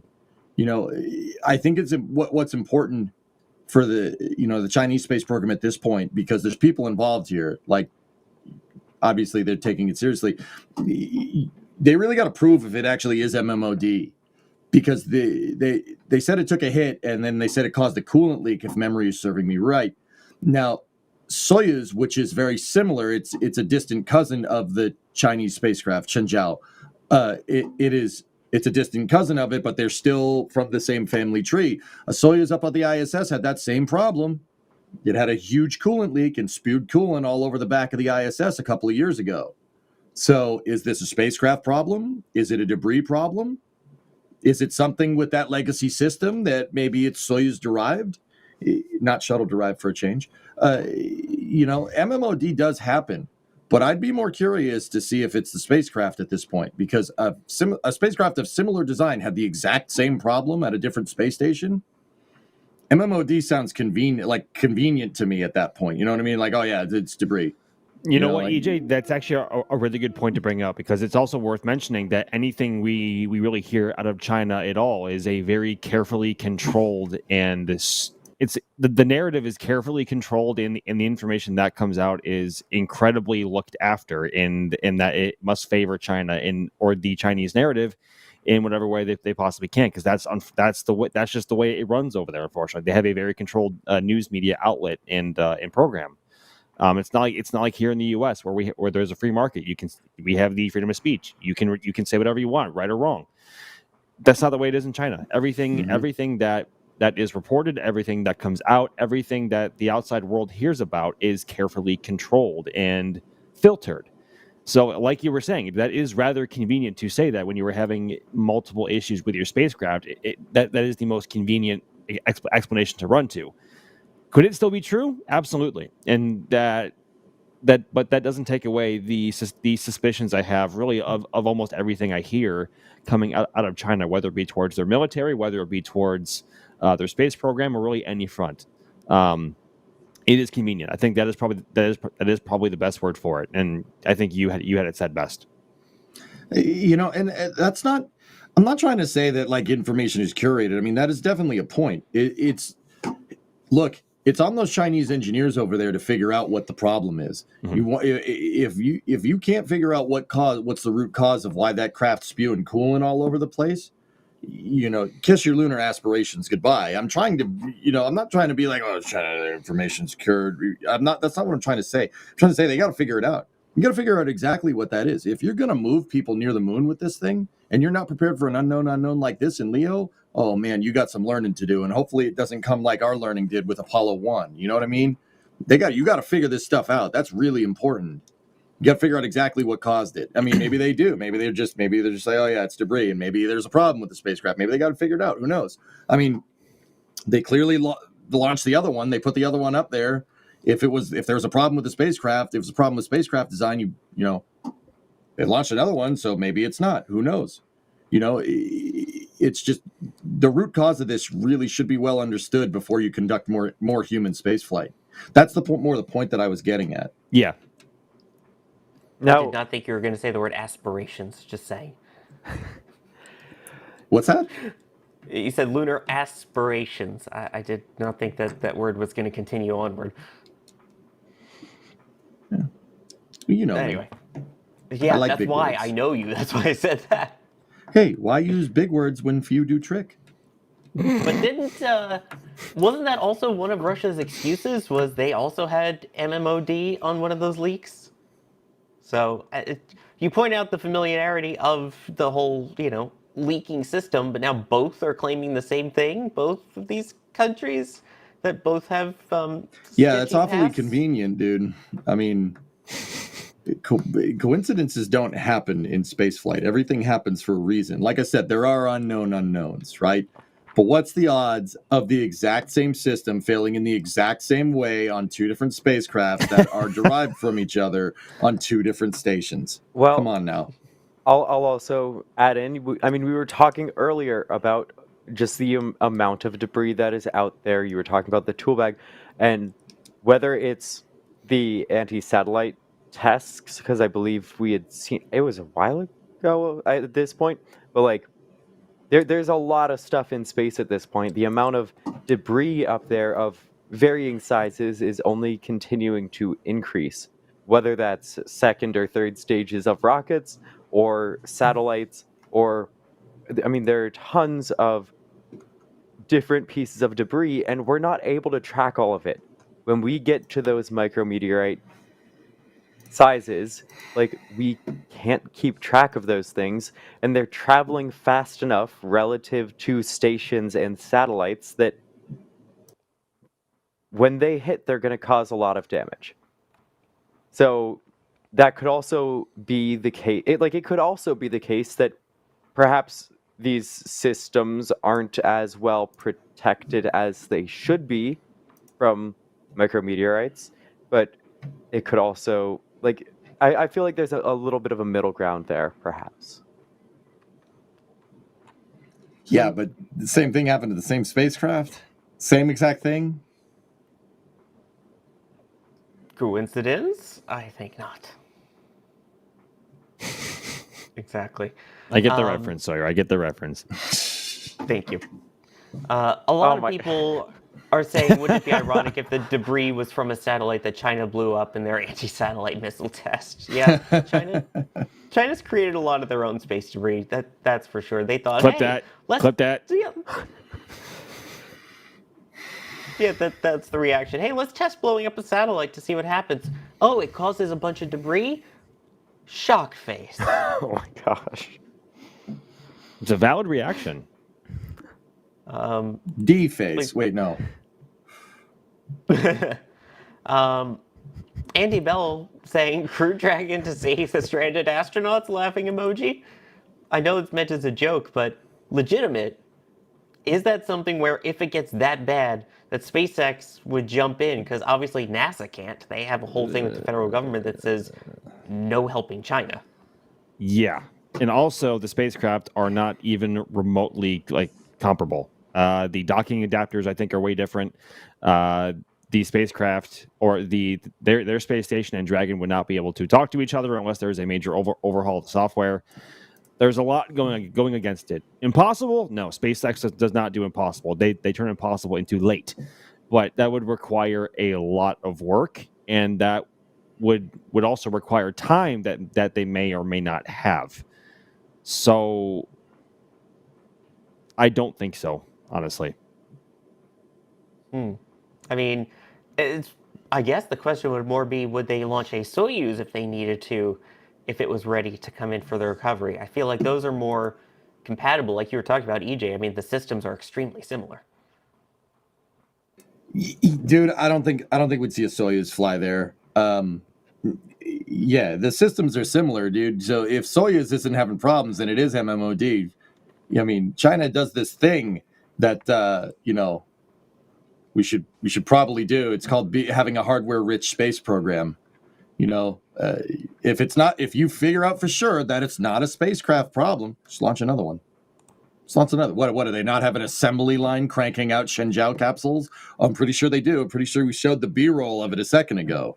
What, do they not have another one? What can they not just make another one? It's China in 2025. They could make 1,000 of them, like really, really quickly. I'm not worried.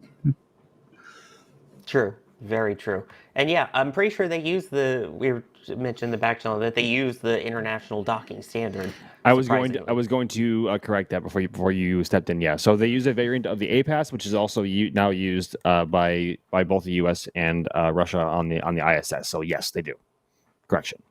And that's the active passive adapter system. Androgynous peripheral attachment system, dude. Close enough. Yeah, there was an attempt. You're fine. A for effort. Yeah. Let's see here.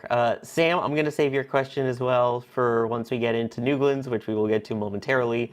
But Rosebud53 coming in with a $20 tip at tips.nasaspaceflight.com. We appreciate you taking the extra effort in doing so. It helps cut out some of the middlemen to make sure your support does go directly to us.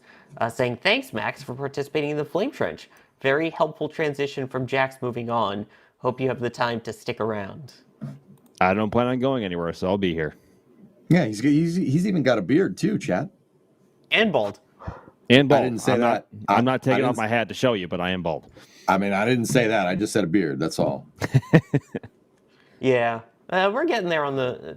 It's weird. The hair kind of evens out because you've got Max with bald, EJ, D with the very long hair, and then me on the shorter end. They kind of even out. The bald versus the long hair kind of goes to a normal or a medium length hair when you combine them all. I don't know. Just thinking. EJ with the EJ. EJ I'm doing trying to be EJ nice. things. Problem is, I'm from New York, he's from Massachusetts. We've known each other long enough that we give each other crud. The thing that I could say, J-E-T-S, jet. Oh, wait, no, never mind. case in See? point. I'll go ahead with your other one too. No, that was About the that's it. Yankees.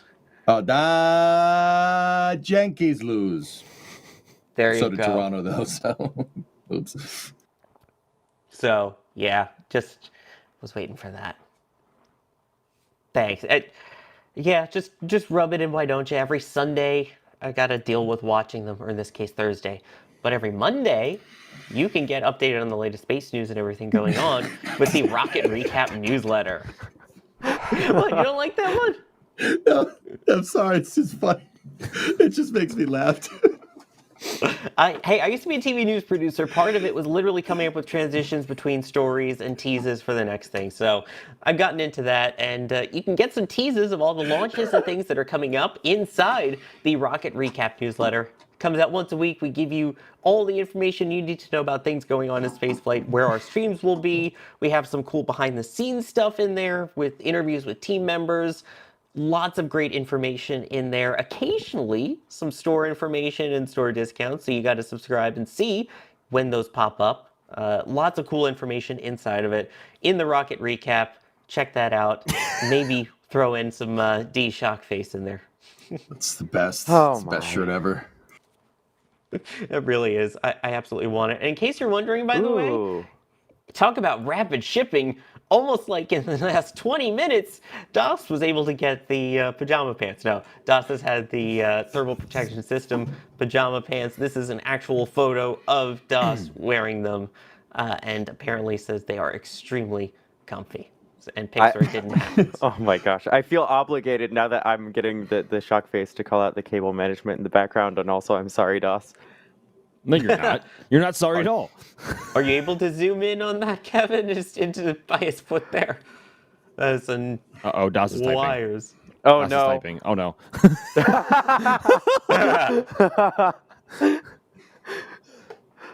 Anyway. That's what they look like in real world applications, folks. So that's all in the shop. Again, in that holiday section, we've got it all curated for you. One-stop shopping. Now, speaking of one-stop shopping, you've got 3 people Oh, there we that were go. there for New There are those cables in yep. the There's that background. I'm cable so sorry, DOS. What a mess. Nice succulents, though. See those Yes. plants? Yes. Look, very nice plants. Yep.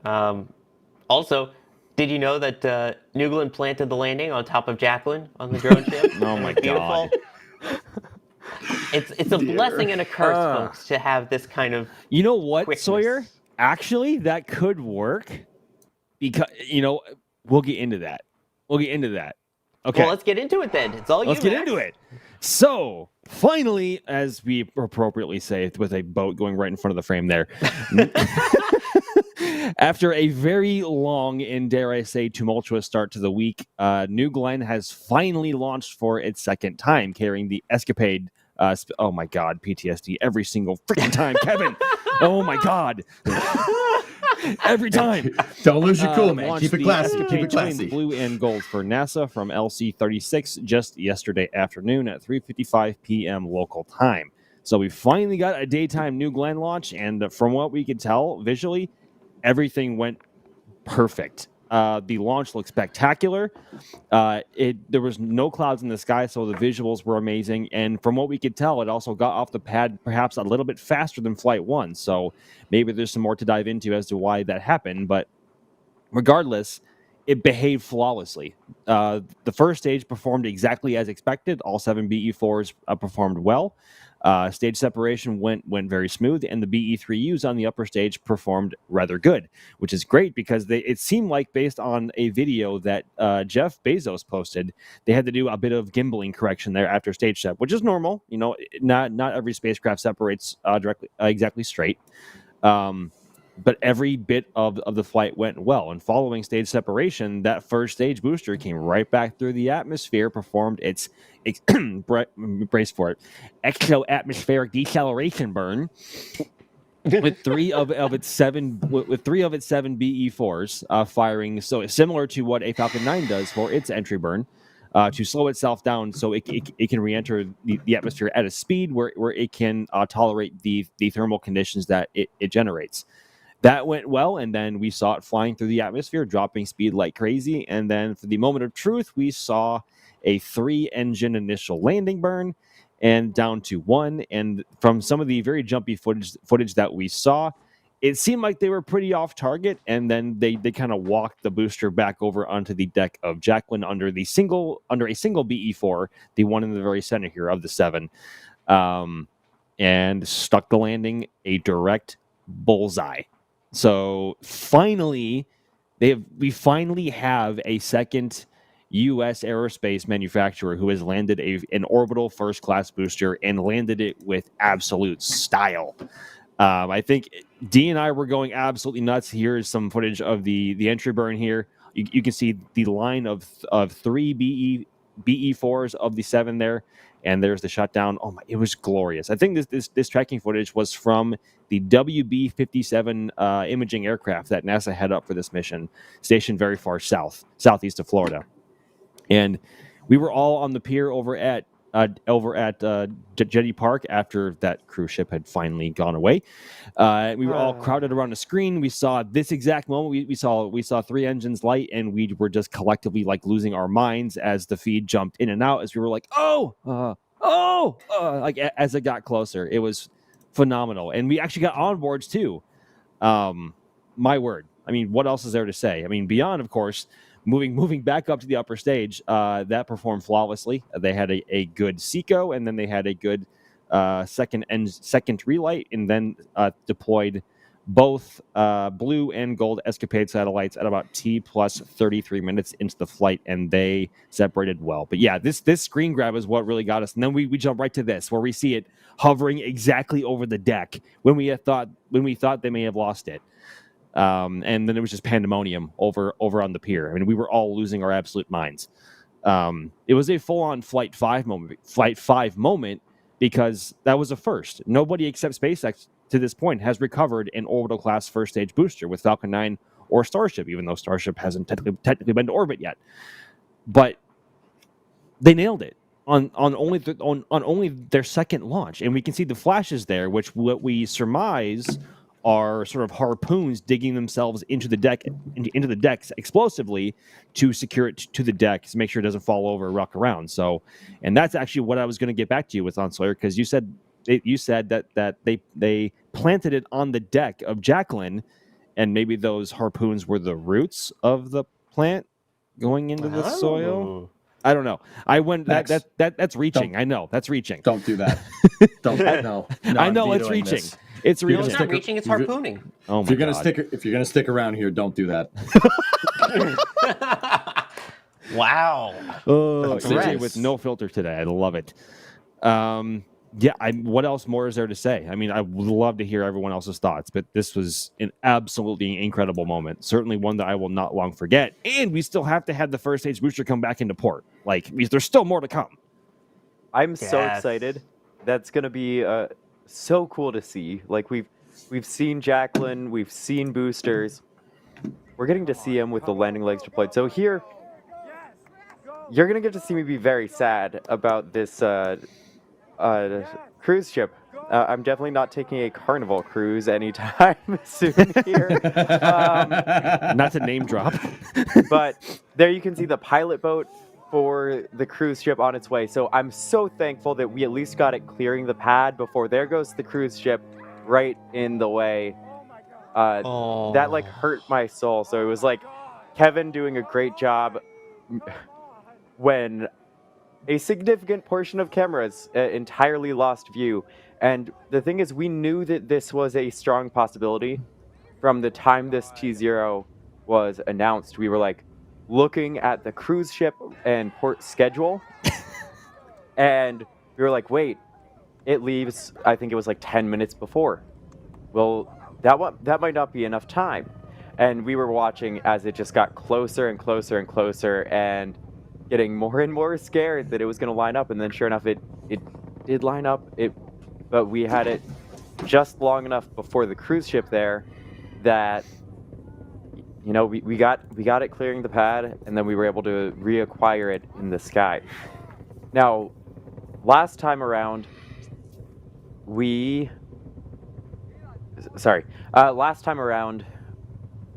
it was a night launch, so we couldn't see too much, and it was also cloudy. So we had the really cool shots of the illumination, like going through the clouds and this expanding circle, but then we were kind of just looking at the dot in the distance. With this, we were seeing everything. It is such a massive rocket, and I've said this before, but we were able to see stage separation clearly. We were able to see main engine cutoff very clearly. In the bottom left shot there, once we get to it, you can see the individual engines as they shut off.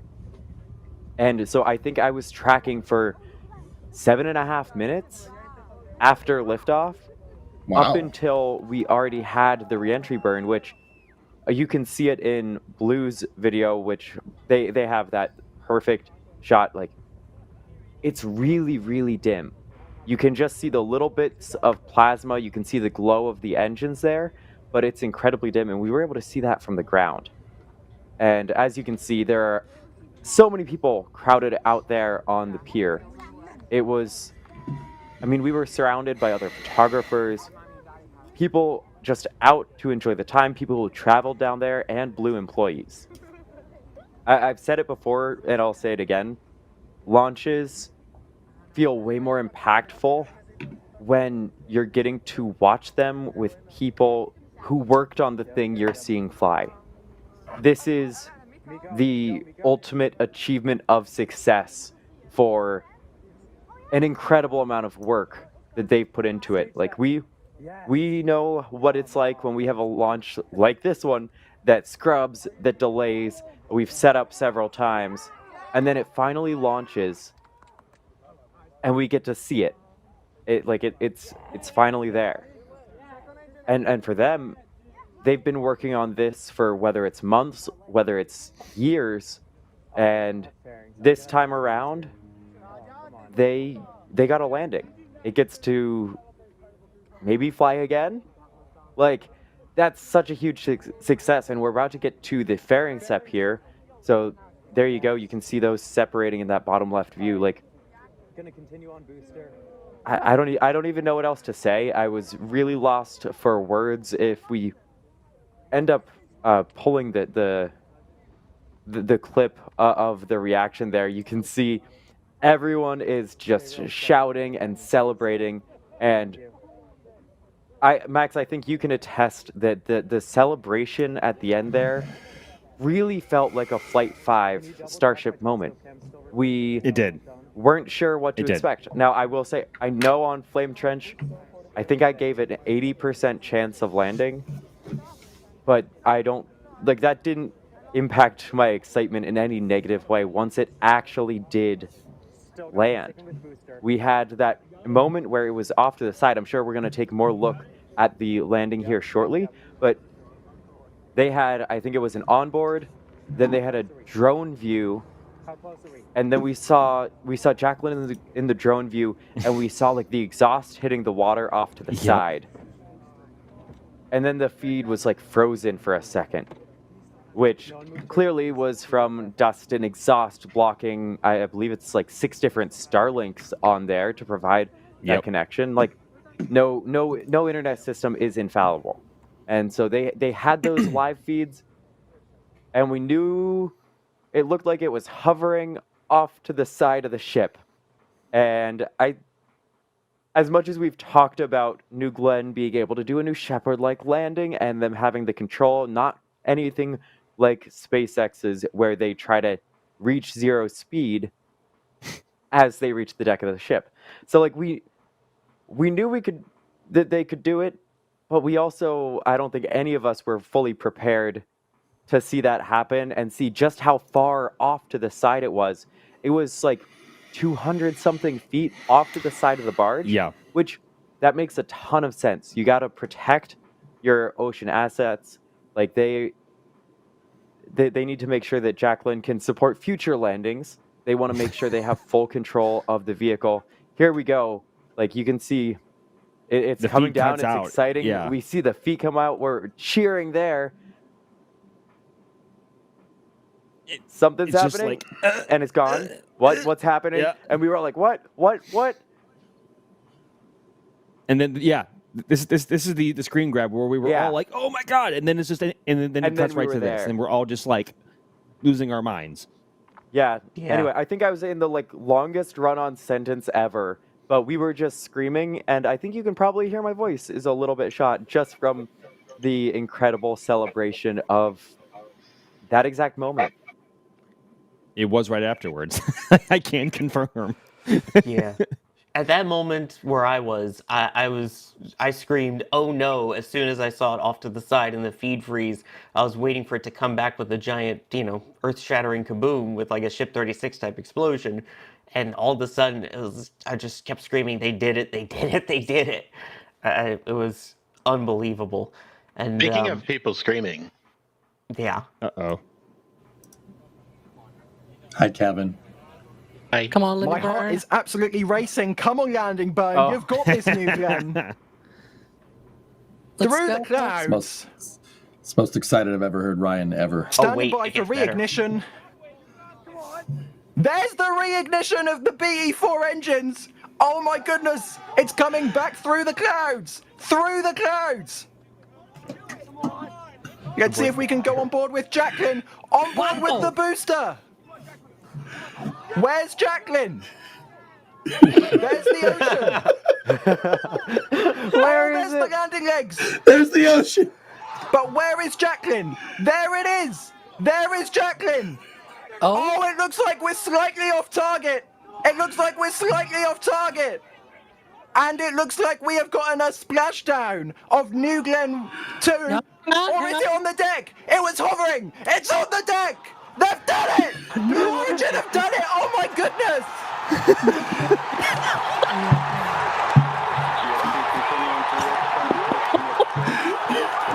On the second attempt, on the second time of asking, Blue Origin, New Glenn is on the deck of Jacqueline. That was surreal. That was such a weird landing burn, but it worked. They absolutely nailed it. Very reminiscent of what they do with New Shepard, where it kind of goes off center a little bit, corrects itself, and touches down. Got a little nervous, so it's giving me a splashdown, but wow! It looked off center. They basically did a New Shepard landing, but at an enormous scale. I know a bunch of on people in that Jacqueline. picture. And New Glenn Stage 1 is vertical on the drone ship. They've only gone and done it. I had not heard this commentary yet. So good. It's actually pretty good. That's Where's great. Jacqueline? That's awesome. Yeah, that was great. There's Jacqueline. Dude, I saw someone say that needs to be on some merch eventually. Where's Jacqueline? Where's Jacqueline? Where's Jacqueline?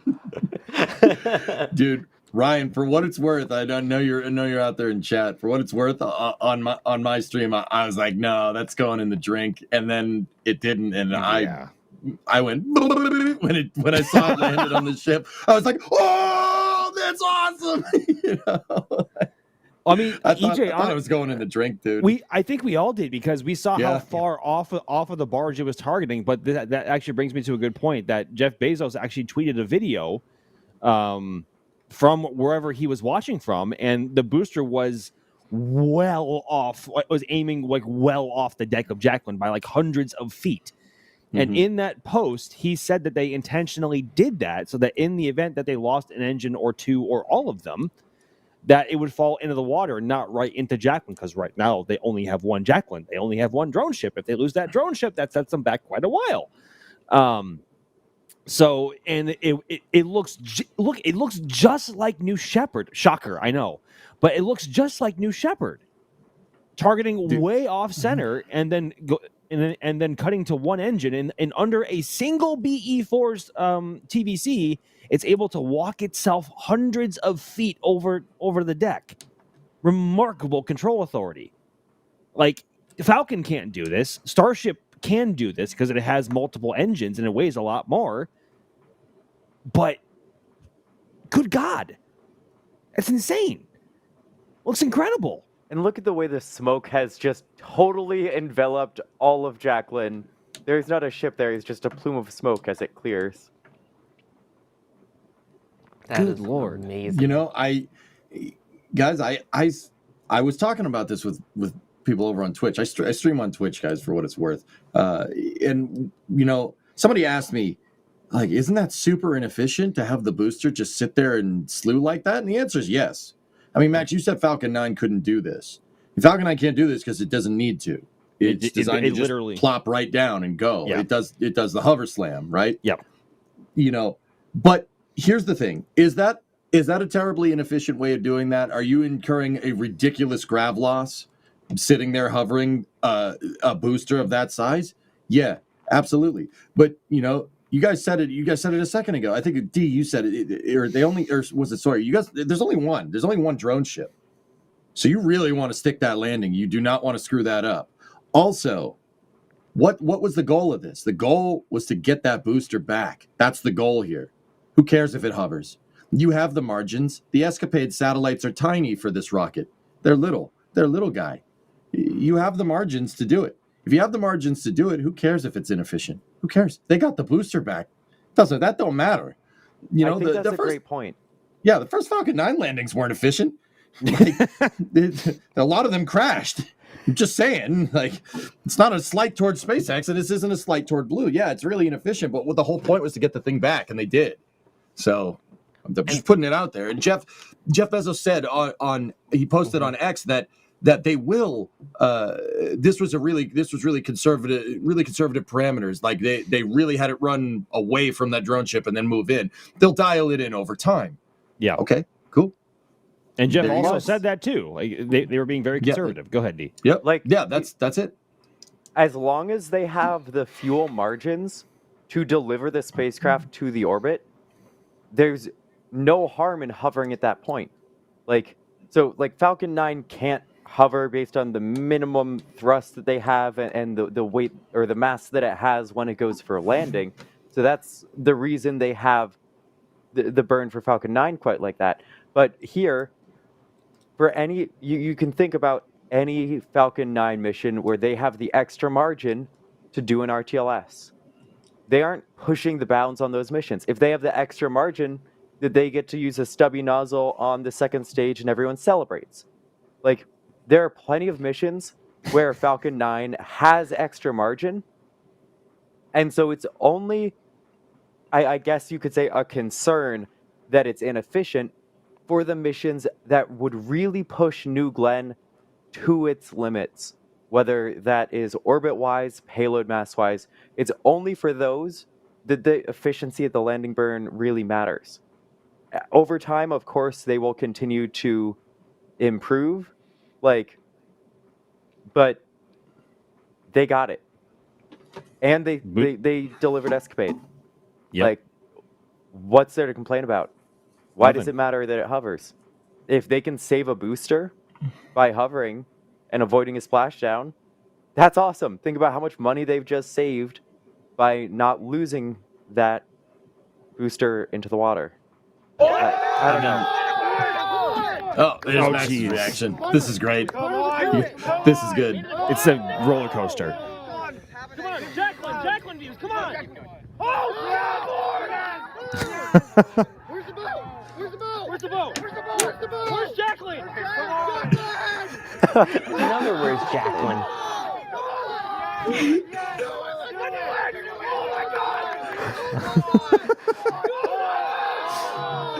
it can hover, it can come back, it can hover. Shout out to Max.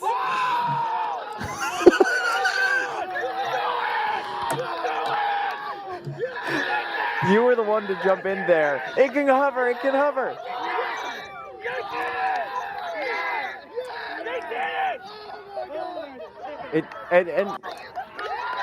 I think everyone in chat is just enjoying the reaction here, but like the atmosphere that you get in the day of when you're just surrounded by all these people celebrating and these kids I'm so sorry I forget their names, but they stopped by and said hello, and we were able to get them NSF patches and talk about their trip to Florida, which they extended to be able to see this launch. Everyone is just so excited to see more rockets and see more reuse in spaceflight. Like, I don't know. It happened. Everyone can celebrate. What a great moment. I think. Agreed. Yeah, I'm with you. I'm with you, Dia. With you, Max. Sorry, I think we're all in agreement on this. I know it's the flame trench, and people are expecting me to disagree, but no, like, no. This is great. I think that, credit to Blue, first and foremost. This is not easy. That's not easy to make that thing do that. Like, efficiency or not in the trajectory, that booster is big. It's not as big as Super Heavy, but it's almost as big as Super Heavy. If you guys look, I do have one of Max's composites of Super Heavy and New Glenn right behind me. And Max, there's a reason why I chose this. It was for this conversation here. I have them behind me. You can see this is more or less to scale. It is. It is to scale, yes. It's more or less to scale. That booster is not as big as Super Heavy, but it's almost as big as Super Heavy. So, credit where credit is due to Blue Origin. That's fantastic, right?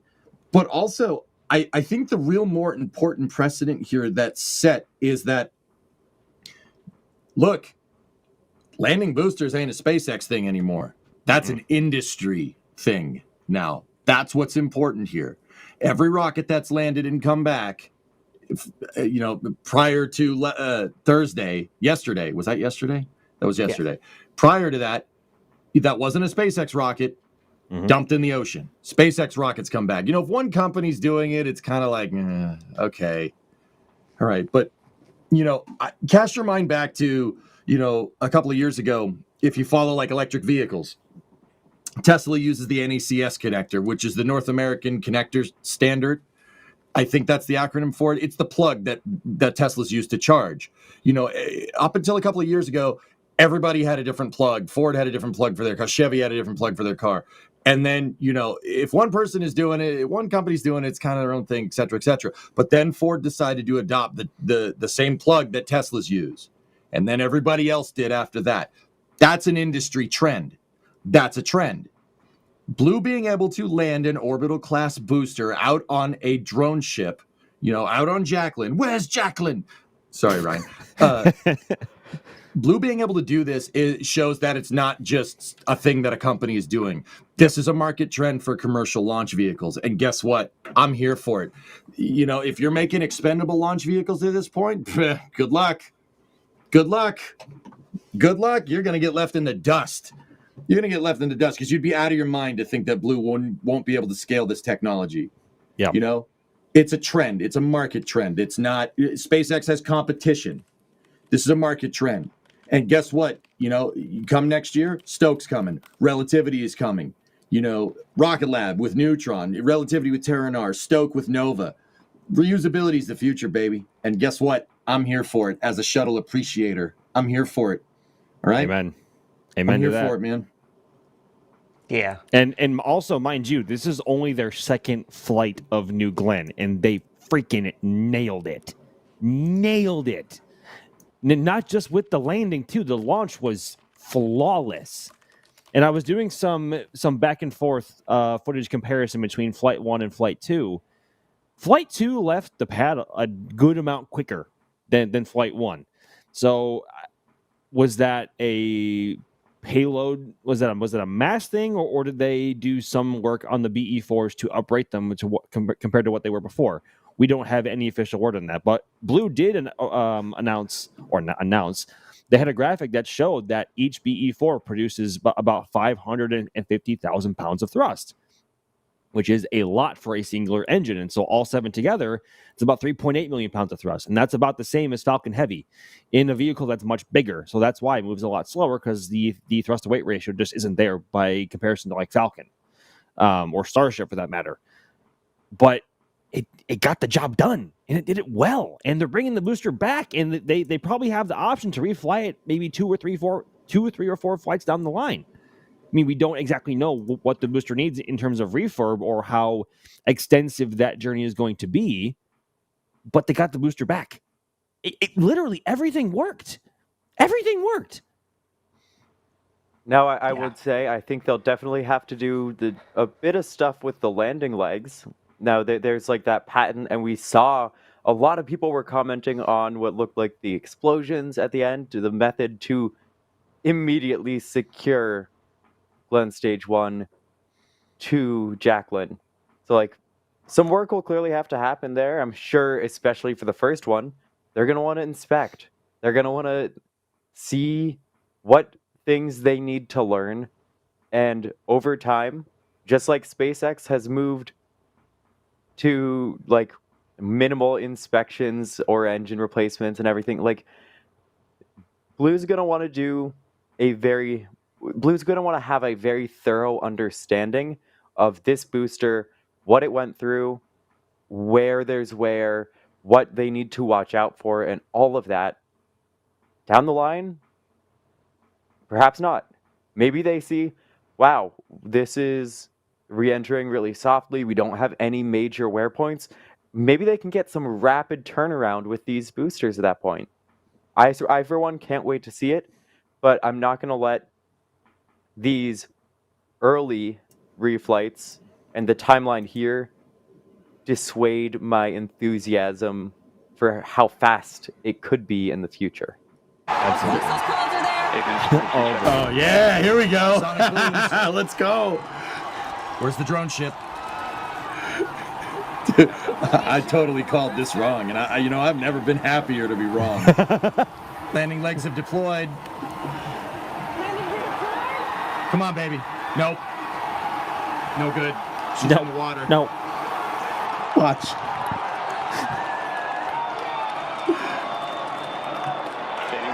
Oh, wait. Oh, correct. That's badass. Sorry for the language. That's my fault. That's sick. It's pretty cool. Like, It corrected. It corrected. Where's Jacqueline? I feel like It corrected. It's Oh pretty my good, God. man. Dude, That was totally incredible. Totally threw me. I've never been happier to be wrong about commentary, dude. Two of my favorite quotes from you now are, "Come on, baby, come on in." From Flight 5, and now, oh my God, it corrected. It corrected. Dude, I'm just calling what I see. It's pretty cool, man. Come on in. Come on, dude. I am really happy my mic peaked out and the compressor kicked in because I said some really inappropriate stuff after that, dude. I was like, oh, you big, beautiful thing, you came back. Something along the lines of that. Oh my God. Okay. Incredible. Yeah, thanks, man. No, I have never been happier to be wrong about commentary, man. Like, I was like, nah, she's in the train. Oh, I'm wrong. Yes, It's freaking impressive, dude. Really cool. Yeah, I want to give my perspective here too because I haven't share it yet. So I was a little further south than you guys were. I also didn't have the surroundings of all the other people around me where I was. It was just me on a hotel balcony. But it was fun watching the people on the beach next to me kind of lose their minds at it as well. First off, because I was further out into the ocean a bit more, I didn't have any ships blocking mine, so But yeah, exactly, Max. But yeah, it was unbelievable. I'm glad I was kind of next to a building because hearing the windows rattle like crazy for that one is a surreal experience. The door to the balcony and the windows were shaking like crazy. It was so cool on a 4th-story building to experience that. The sound was spectacular. Again, you're so used to either the 9 Merlins or something with solids like Atlas, but this had its own rumble to it, and the rumble kept going for like 5 minutes afterwards, it felt like. And I have to say, seeing this in person, we haven't seen BE4s on their own without solids in daylight before. And at first, yeah, it kind of had the orangish glow off the pad, but then it almost got silver from the naked eye. It went to purple, and then it went to like a silverish gold color as it went higher up. And it is the weirdest thing seeing like the silver sparkle in the sky as it goes. But to be able to see each of those individual 7 engines on such a clear day and just see the power from them, that's something I'll never forget. That is up there now, I think, as one of my all-time favorite launches. I don't know about you two. Is that your first time seeing a Methalox rocket launch? Yes, it is. That's incredible. I haven't seen any Starships in person, except the one that I saw on Flight 11 was from Florida, so you don't get the same effect. You saw Vulcan, though, didn't you? Well, yeah. Like I said, though, without having the solids on it. Yeah, because right. All the Vulcan missions have had solid rocket boosters on them so far. I can't wait for the day where there's a VC0, if that day ever comes. That's going to look so pretty. Oh, yeah. But again, to see it at night, that'll be unbelievable. The landing was absolutely spectacular, but yeah, that was something. Now, about the speed you were talking about, Resistojet saying, I still think it lifted off very slowly, especially watching the Atlas launch. Do you think they're still not using the full throttle, given the payload was relatively small? I think that Jeff said everything we needed to know when he talked about conservative parameters during the landing. If they have conservative parameters during the landing, what's to say that they don't have it for launch? Especially on a payload that's as light as blue and gold were too. I mean, I said that during the Flame Trench after the NG1 mission. They're probably borrowing some stuff from Vulcan that probably doesn't get you exactly where you want to be. I mean, the other thing to consider, guys, is that this is a completed vehicle.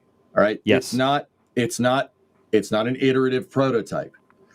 This is a full fidelity flight article. It's not a test article. There's no Blue doesn't do rapid iteration. They don't do that. All right. So if you look at it like that, they're going to start making more of these, right? This exact thing, but through time, they will do slight changes. So something that you might consider is that it might be too heavy. The booster just might be too heavy for the missions that you're trying to do. But with something like Escapade or a test flight, the NG1 mission, that doesn't matter. Who cares? You'll make it lighter over time. I mean, Sawyer, you could speak to this. Columbia was heavy. The shuttle Columbia was heavy. It was a heavy, heavy, heavy, heavy shuttle. It could not do ISS missions. Not a lot of people know that, right? Like it couldn't do it.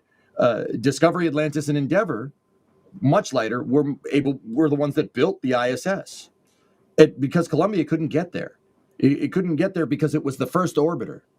It was the first orbiter. It was heavy because they weren't sure if it was going. I mean, this is going to sound messed up, especially in light of STS-1. They weren't sure, with people on board, they weren't sure if it's going to make it. They were like, all right, test flight, let's go, right? So later versions became lighter over time, right? You're not iterating to a finalized design. You're taking your finalized design and you're dialing it in from there. That's the difference. That's the flip side. That's the flip side of this coin. SpaceX's rapid iteration, rapid prototyping, it gets you a finished thing. Blue Origin starts with a finished thing, and then they'll make changes based off of that. So, it could be engine configurations. Thing just might be too heavy. It might just be too heavy right now. It could be either one. It could be any of these things. It's whatever it is. It's certainly intended, because both of these things have gotten off the pad relatively slow, right? Yeah, I mean, we were doing the math. This one did seem a little bit faster. I don't know if it was much faster, or maybe talking a couple seconds, if anything. But yeah, I don't know. Also, that's why Endeavor is the best shuttle, because it's the lightest. Endeavor is based off of Challenger's design. Thank you very much. And also, going back to the question, Challenger's the best. Going back to the question, also comparing anything to a 551 Atlas is just a losing battle. A 551 Atlas is like the quickest accelerating launch vehicle we have, minus a Minuteman. Like that's just. But how often do we see those anymore? Right, except for out of like Vandenberg. But dude, yeah, just a little bit of. Sorry, I'm just Max, you're saying good stuff, and I always want to add, so I apologize, but like, how ridiculous is it that an Atlas 551 shooting off to a geostationary transfer orb, shooting a 6,400 kilogram satellite to a geostationary orbit, yeeting off the pad at like 1.3 TWR was the side course yesterday? I know, right? That? And what's also it's ridiculous. What's also crazy is that is the first doubleheader we've had without a SpaceX launch vehicle in Florida in Dude, like you're right. in like 50 years or more. Yeah, 50? pretty sure it's from the 60s. Yes. Holy crud. With all the Aeginas and Gemini, basically. Yep. So that's wild. And that was a Absolutely wild. rather pretty one too. And that was also the first time we've seen Atlas fly at night in like 3 years. Yep. Dude, that thing is no joke. She It's a scoots. great design. She scoots. Gonna miss it. Oh, yeah. That's for sure. Yep, But yep. Great videos from that. And again, I got to give a shout out to the team killing it out in the field. I feel like we had some great shots. I know I was proud of my shots. D, Max, you feel the same way? Yeah. Oh yeah. Can I Very just say happy. something about the Atlas? Yes. I had all these shots set up, because I like to take a few shots while, cut to a few different shots while it's lifting off. Well, I had no time. There was no time to take any of the shots. That thing was gone. Yeah. It was like I took 2 shots and I just had to go to the tracker because it was out of view of every single one of our shots. I think AJ's just seeing this footage for the first time right now. I watched the ULA cast and the fire alarm went off on the cast and they stopped commentary. I didn't see you. I haven't seen you guys' footage yet because I went to bed. I was tired. That was it's a long day yesterday. Oh, you don't say. You don't say. You don't say. Dude, what was going on with the SRBs back there? Okay, so while D and I were tracking this thing uphill, like I think we both noticed this, and we're both making like audible like like as it's going up because we're seeing all of these sparks coming out of the SRBs, and we hadn't noticed that since like Vulcan Flight 2, so that's kind of what it felt like, and we're like, is this normal? But we also haven't really seen SRBs like this fly at night in like 3 years. So, yeah. Granted, Vulcan Flight 1, that was at night. Apologies. But SRBs burn rough and dirty. Like, the exhaust particulate isn't just gas. It's also solid particulates flying out of there, too. And it's abrading against the nozzle, too. So it's not a clean burning process. It's not the first time we've seen that on an Atlas launch. Let me just say that. Yeah. EJ, No, I nor see your with- faces. Nor with Vulcan. I think, we were really thinking back to CERT 2. That's like the next sparkiest SRB that I've seen.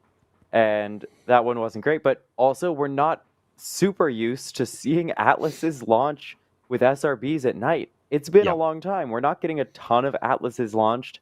And we're not going to have all that many more. So I forget exactly how long it's been, but years, I believe, since 3 years? 3 years. Since the last nighttime Atlas launch with SRBs. Yeah, that was special. Look, the SRBs they go at night, etc., etc. I don't remember Atlas's SRBs ever doing that. It was sparky. I mean, you said CERT 2 did something like that, and then the nozzle came off. Yeah. I mean, that was a good shout out. That's one of my favorite captures of yours. That capture is ace. It is perfect. You killed it that day. I mean, Alex and I were talking about it, though. It's not something we haven't seen. We know that they can do that. Did it look off at the time? Absolutely. Did it make it to orbit? Was Viasat deployed successfully? Absolutely. So, unless they say otherwise, I just want to point that out. So, yeah. No, I'm not trying to say like the mission failed or anything. It's just, as Tori Bruno would put it, it's just another observation. Observations aren't things you want on flights, guys. You ideally want every flight to be exactly the same, within reason, barring like trajectory differences and whatnot, right? Like that. Those things definitely look like they were coughing up some stuff there. Maybe they're using a different formulation of like ammonium perchlorate. It could be could be different. It could be a different type of SRB or something but yeah, I don't ever remember those things doing that. I don't know. Maybe I'm misremembering. Yep. One thing I do want to observe are these photos that we saw from the New Glenn launch that are up on the store. This isn't a store plug, but if you want to follow along and take a look at the photos up close, you can see them all in the shop. But let's go through some of these shots because, like I was saying earlier, I was beyond proud of my shots. There's more that I want to put in the store, but I think we have plenty already, so I'm not even going to submit it. But this is still one of my favorites. from this launch that I've seen anywhere. Max, this was your remote, I believe. It was one of them, yeah. It was set up at the Hangar C parking lot, which is also a museum with the Space Force. And this camera was set, I would say, probably closer to a mile from the no, not a mile, like probably 3/4 of a mile. It was one of 2 locations that Blue Origin and the Space Force allowed us to have cameras at for launch. And I had this idea in mind. I saw some inspiration from Flight 1, and I was like, huh, I wonder if I can do that during daytime. And sure enough, here we go. Flight 2, daytime, try to make it work. Put a camera out, hope it works, and by golly, it worked. Didn't really know exactly.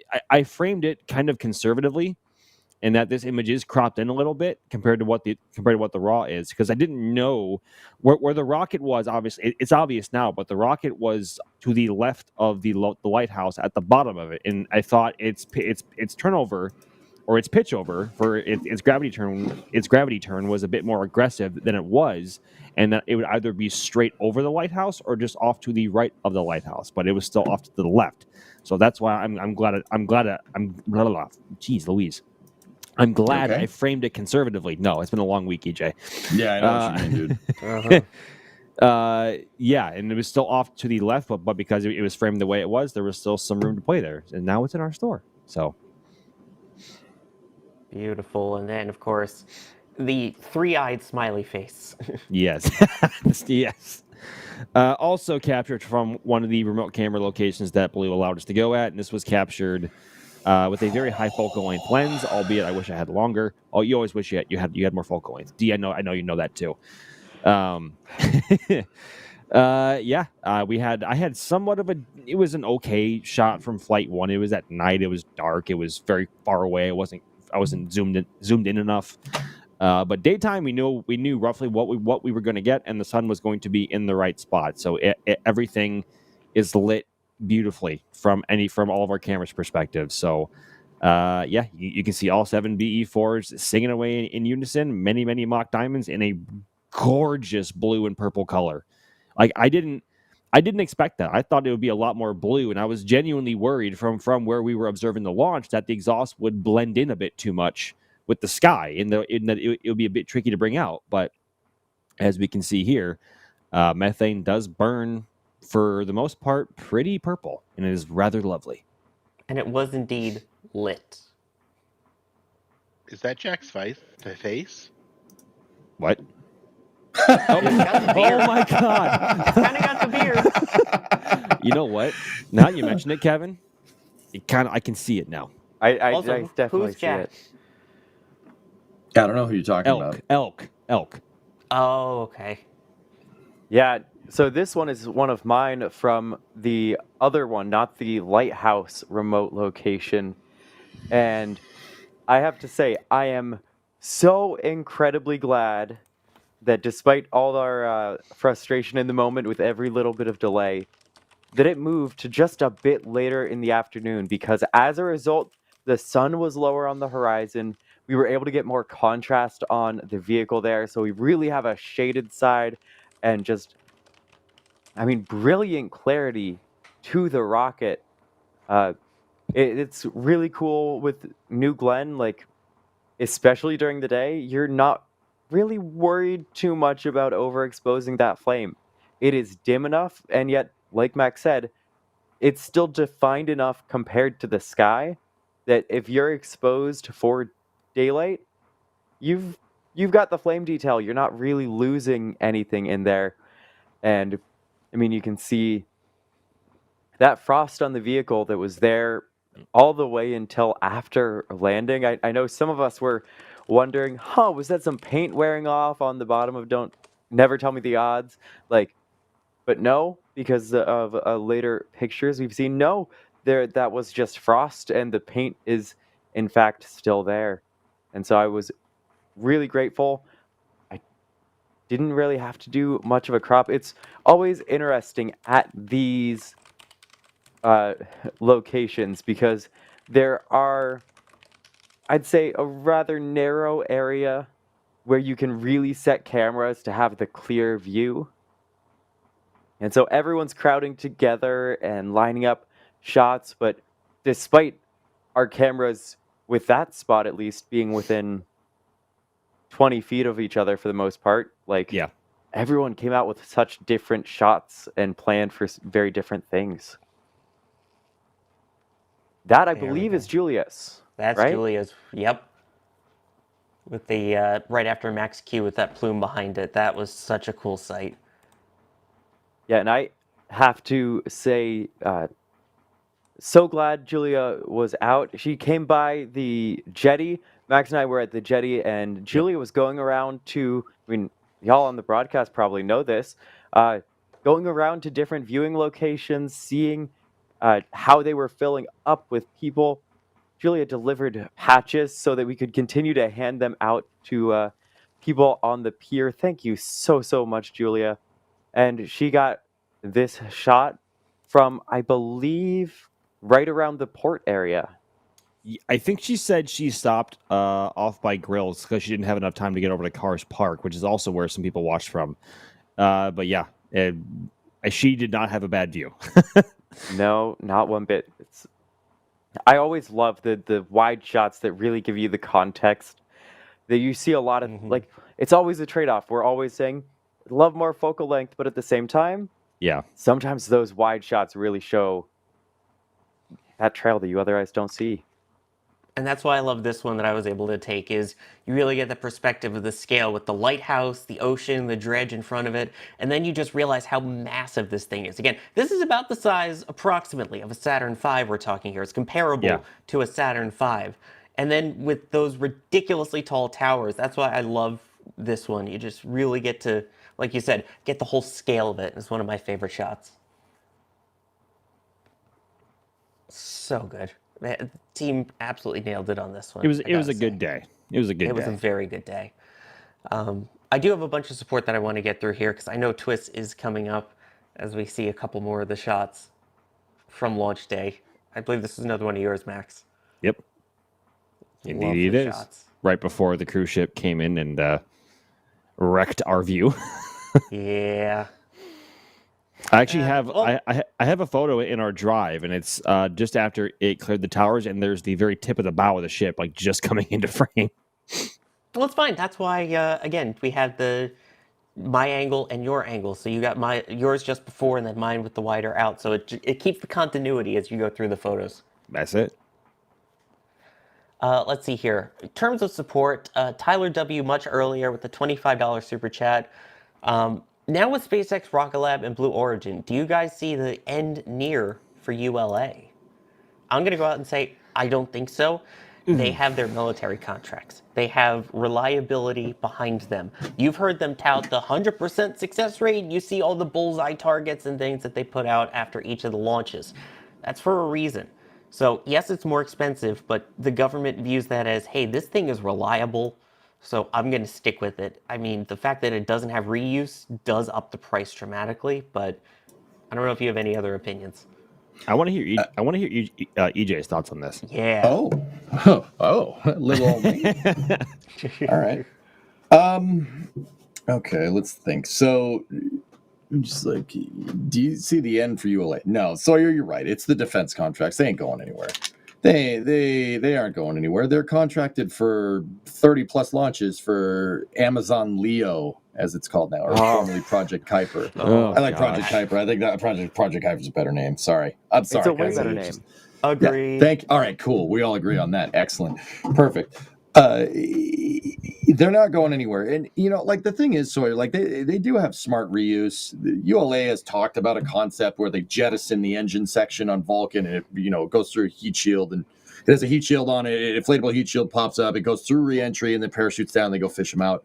The heat shield being inflatable makes it float, makes the rocket engines float, and the engine section floats. You can just fish the engines out and take them home. And ULA has tested this technology with NASA, the Lofted mission. Which was a rideshare mission with, I think, JPSS-2, Joint Polar System Satellite. I think they did test the heat shield. It does work. So they are kind of doing reuse, but when that's going to happen, we don't really know. But I think it's important to understand. Like, I know I just said like a second ago, like reuse is the future, right? But I will say this, just to throw a monkey wrench in my own argument. You can bring the price down on vehicles for reuse if they're simple enough.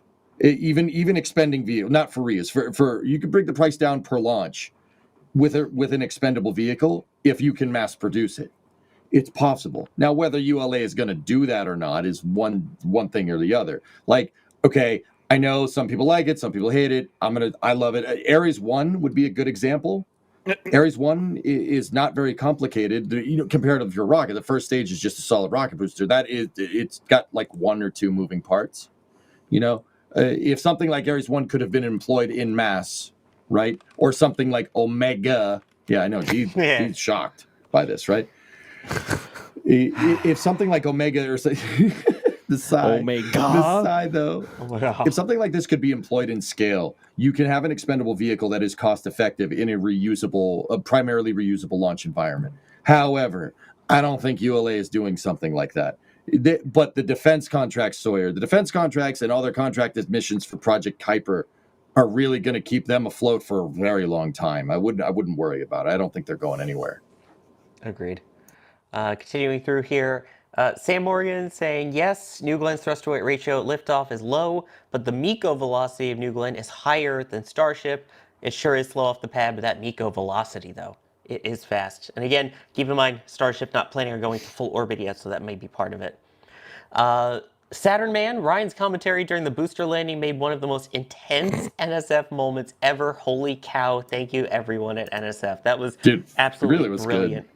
Also, Das's art made it fantastic until we realized, oh God, his math is right. The boat is going to be right in the way at that exact moment. So, Ethereal Swordsman with the $10 tip at tips.nasaspaceflight.com saying, well, that happened. Apparently, Methalox is just violet in the day and blue at night. Maybe we'll get blue Starship when it does a night launch. Even more hyped for Neutron and Nova now. Also, New Glenn's launch entry landing merch is wrong now. This flight was 733, but it dropped down to 1. So 7-3, eventually 1. So I guess that kind of still works. It does. Ken Rathbone, thank you for upgrading to Padrat. Mr. Fluffy saying, okay, D-Wise, what does the arm of your shirt say? I think it said tips, it looked like. Were you asking for tips? Did Sawyer make you wear that? Because always be plugging. So that was just an extra hoodie. It was a bit chilly at the time, so I was wearing a Linus Tech Tips hoodie. But I have to say, both Julia and myself were wearing NSF's launch, re-entry, landing for New Glenn shirt. Max the odd one out with the sun shirt, but that's all right because we saw a launch, entry, landing yesterday? Oh my gosh, it was yesterday. Somehow. That was 27-ish hours ago. That's it for launch. Oh God. Jeez Louise. It seems like it was a week ago. I don't know why. It feels like forever ago. It's weird. We got 2 more tonight. 2 more launches. 2 more tonight, yes, within 3 hours of each other. Yep. Ethereal Swordsman with the $5 super saying, the current plan from what we know is to use the same booster, never tell me the odds, on the next flight in January for Blue Moon Mark 1. We'll see. Not sure if they're going to reuse it yet. We'll have to see what they do in terms of repair afterwards, how the deck of the drone ship held up, things like that. So there's still a lot of question marks. That's what I was talking about, Sawyer. Real quick, I know we're trying to get this done. That's what I was talking about earlier. This is a finished vehicle, so it's not. That's the other thing I failed to mention. It's not going to be much longer for the next flight, guys. It's going to happen sooner than you think. Sorry, keep going. No, you're fine. We've been keeping track of all the equipment in the flyovers and the little tidbits we're getting from them. And Gaw saying, I posit Sawyer still hasn't seen Methalox because New Glenn is LNG Ox. Well, that's a whole can of worms. Oh, geez. And then David getting a bunch of items saying, can I get a pew pew pew in celebration of that amazing and interesting landing of the New Glenn first stage?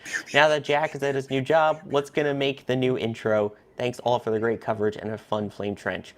Well, I think Ryan Caton has taken over the intro now, so we'll have to see what they end up putting in. But either way, a lot of excitement still, and stick around. You definitely want to stay tuned for future Flame Trenches, and a perfect time to become a member. In particular, a huge thank you as well to our launch directors and flight engineers. Those are the highest level of support that we get from viewers, and we really appreciate all that you guys do.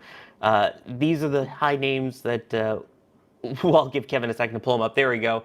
You get your name at the end of every Flame Trench and NSF Live as a special Thank you for that. And a special thank you to everyone who joined me today. EJ, thank you for joining on the trench. Hey, thanks for having me, guys. I know it's a privilege being on here. I love doing it. And yeah, thank you very much for watching. I stream over on Twitch 5 days a week, Monday through Friday.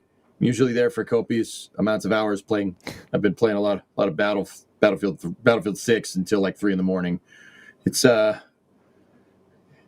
lot, but it's fun. We have fun over there. We have fun. I also play Kerbal and stuff like that. But yeah, thank you for having me here. I appreciate it. Appreciate you guys having me on. It's fun being here. Yeah, it was Kid Space Agency today, the early alpha. That was fun. Yeah, you were there. Nice. I was watching. That was great. Also, great to have Max finally back on the trench. Thanks for joining, Max. Absolutely, and hopefully this will be a more common occurrence going forward. I love being here, and it's a huge privilege. So thank you very much, everybody, and I'll see you actually in less than a couple hours. Oh dear. Yes, we'll also see Dee in a couple hours. Thank you, Dee, once again for joining on the Flame Trench. Of course, it has been an absolute pleasure. Yeah, I think that's about an hour and a half ish to go live. Yep, 10:08, I think is the first T0 for that. Kevin Michael Reed, the one pushing the buttons, pulling the levers. I'm Sawyer Rosenstein. I have been your host for this episode of The Flame Trench. Stick around. This Week in Spaceflight, the actual serious spaceflight news show where we go over everything that's been going on with Alicia, is coming up. Yes, Kevin. Sorry, I know we're running late already. Yeah. But we got another minute.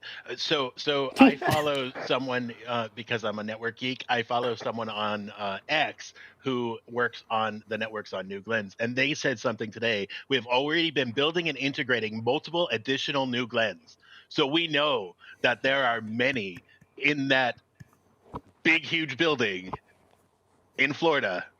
They're coming. I'll roll the intro or outro. Thanks, Kevin. Thanks for watching. And here we go.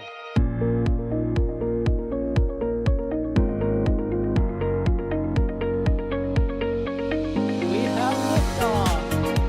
Propulsion continues to be nominal. R68 chamber pressure looks good. Doubling up. Roger, Atlantic. Water towers fly! Yes! They go down to nominal. Fighting downside SPD off. Bring in SPD off. It's orange! Oh my god! Oh my god! Decollage. Look at this! Put that in the big bag, 343 unfolds to go. Indeed. We rise together, back to the moon and beyond. This methane will be igniting in the flare, correct? Yikes. You dead? Sure. We don't need any more of these.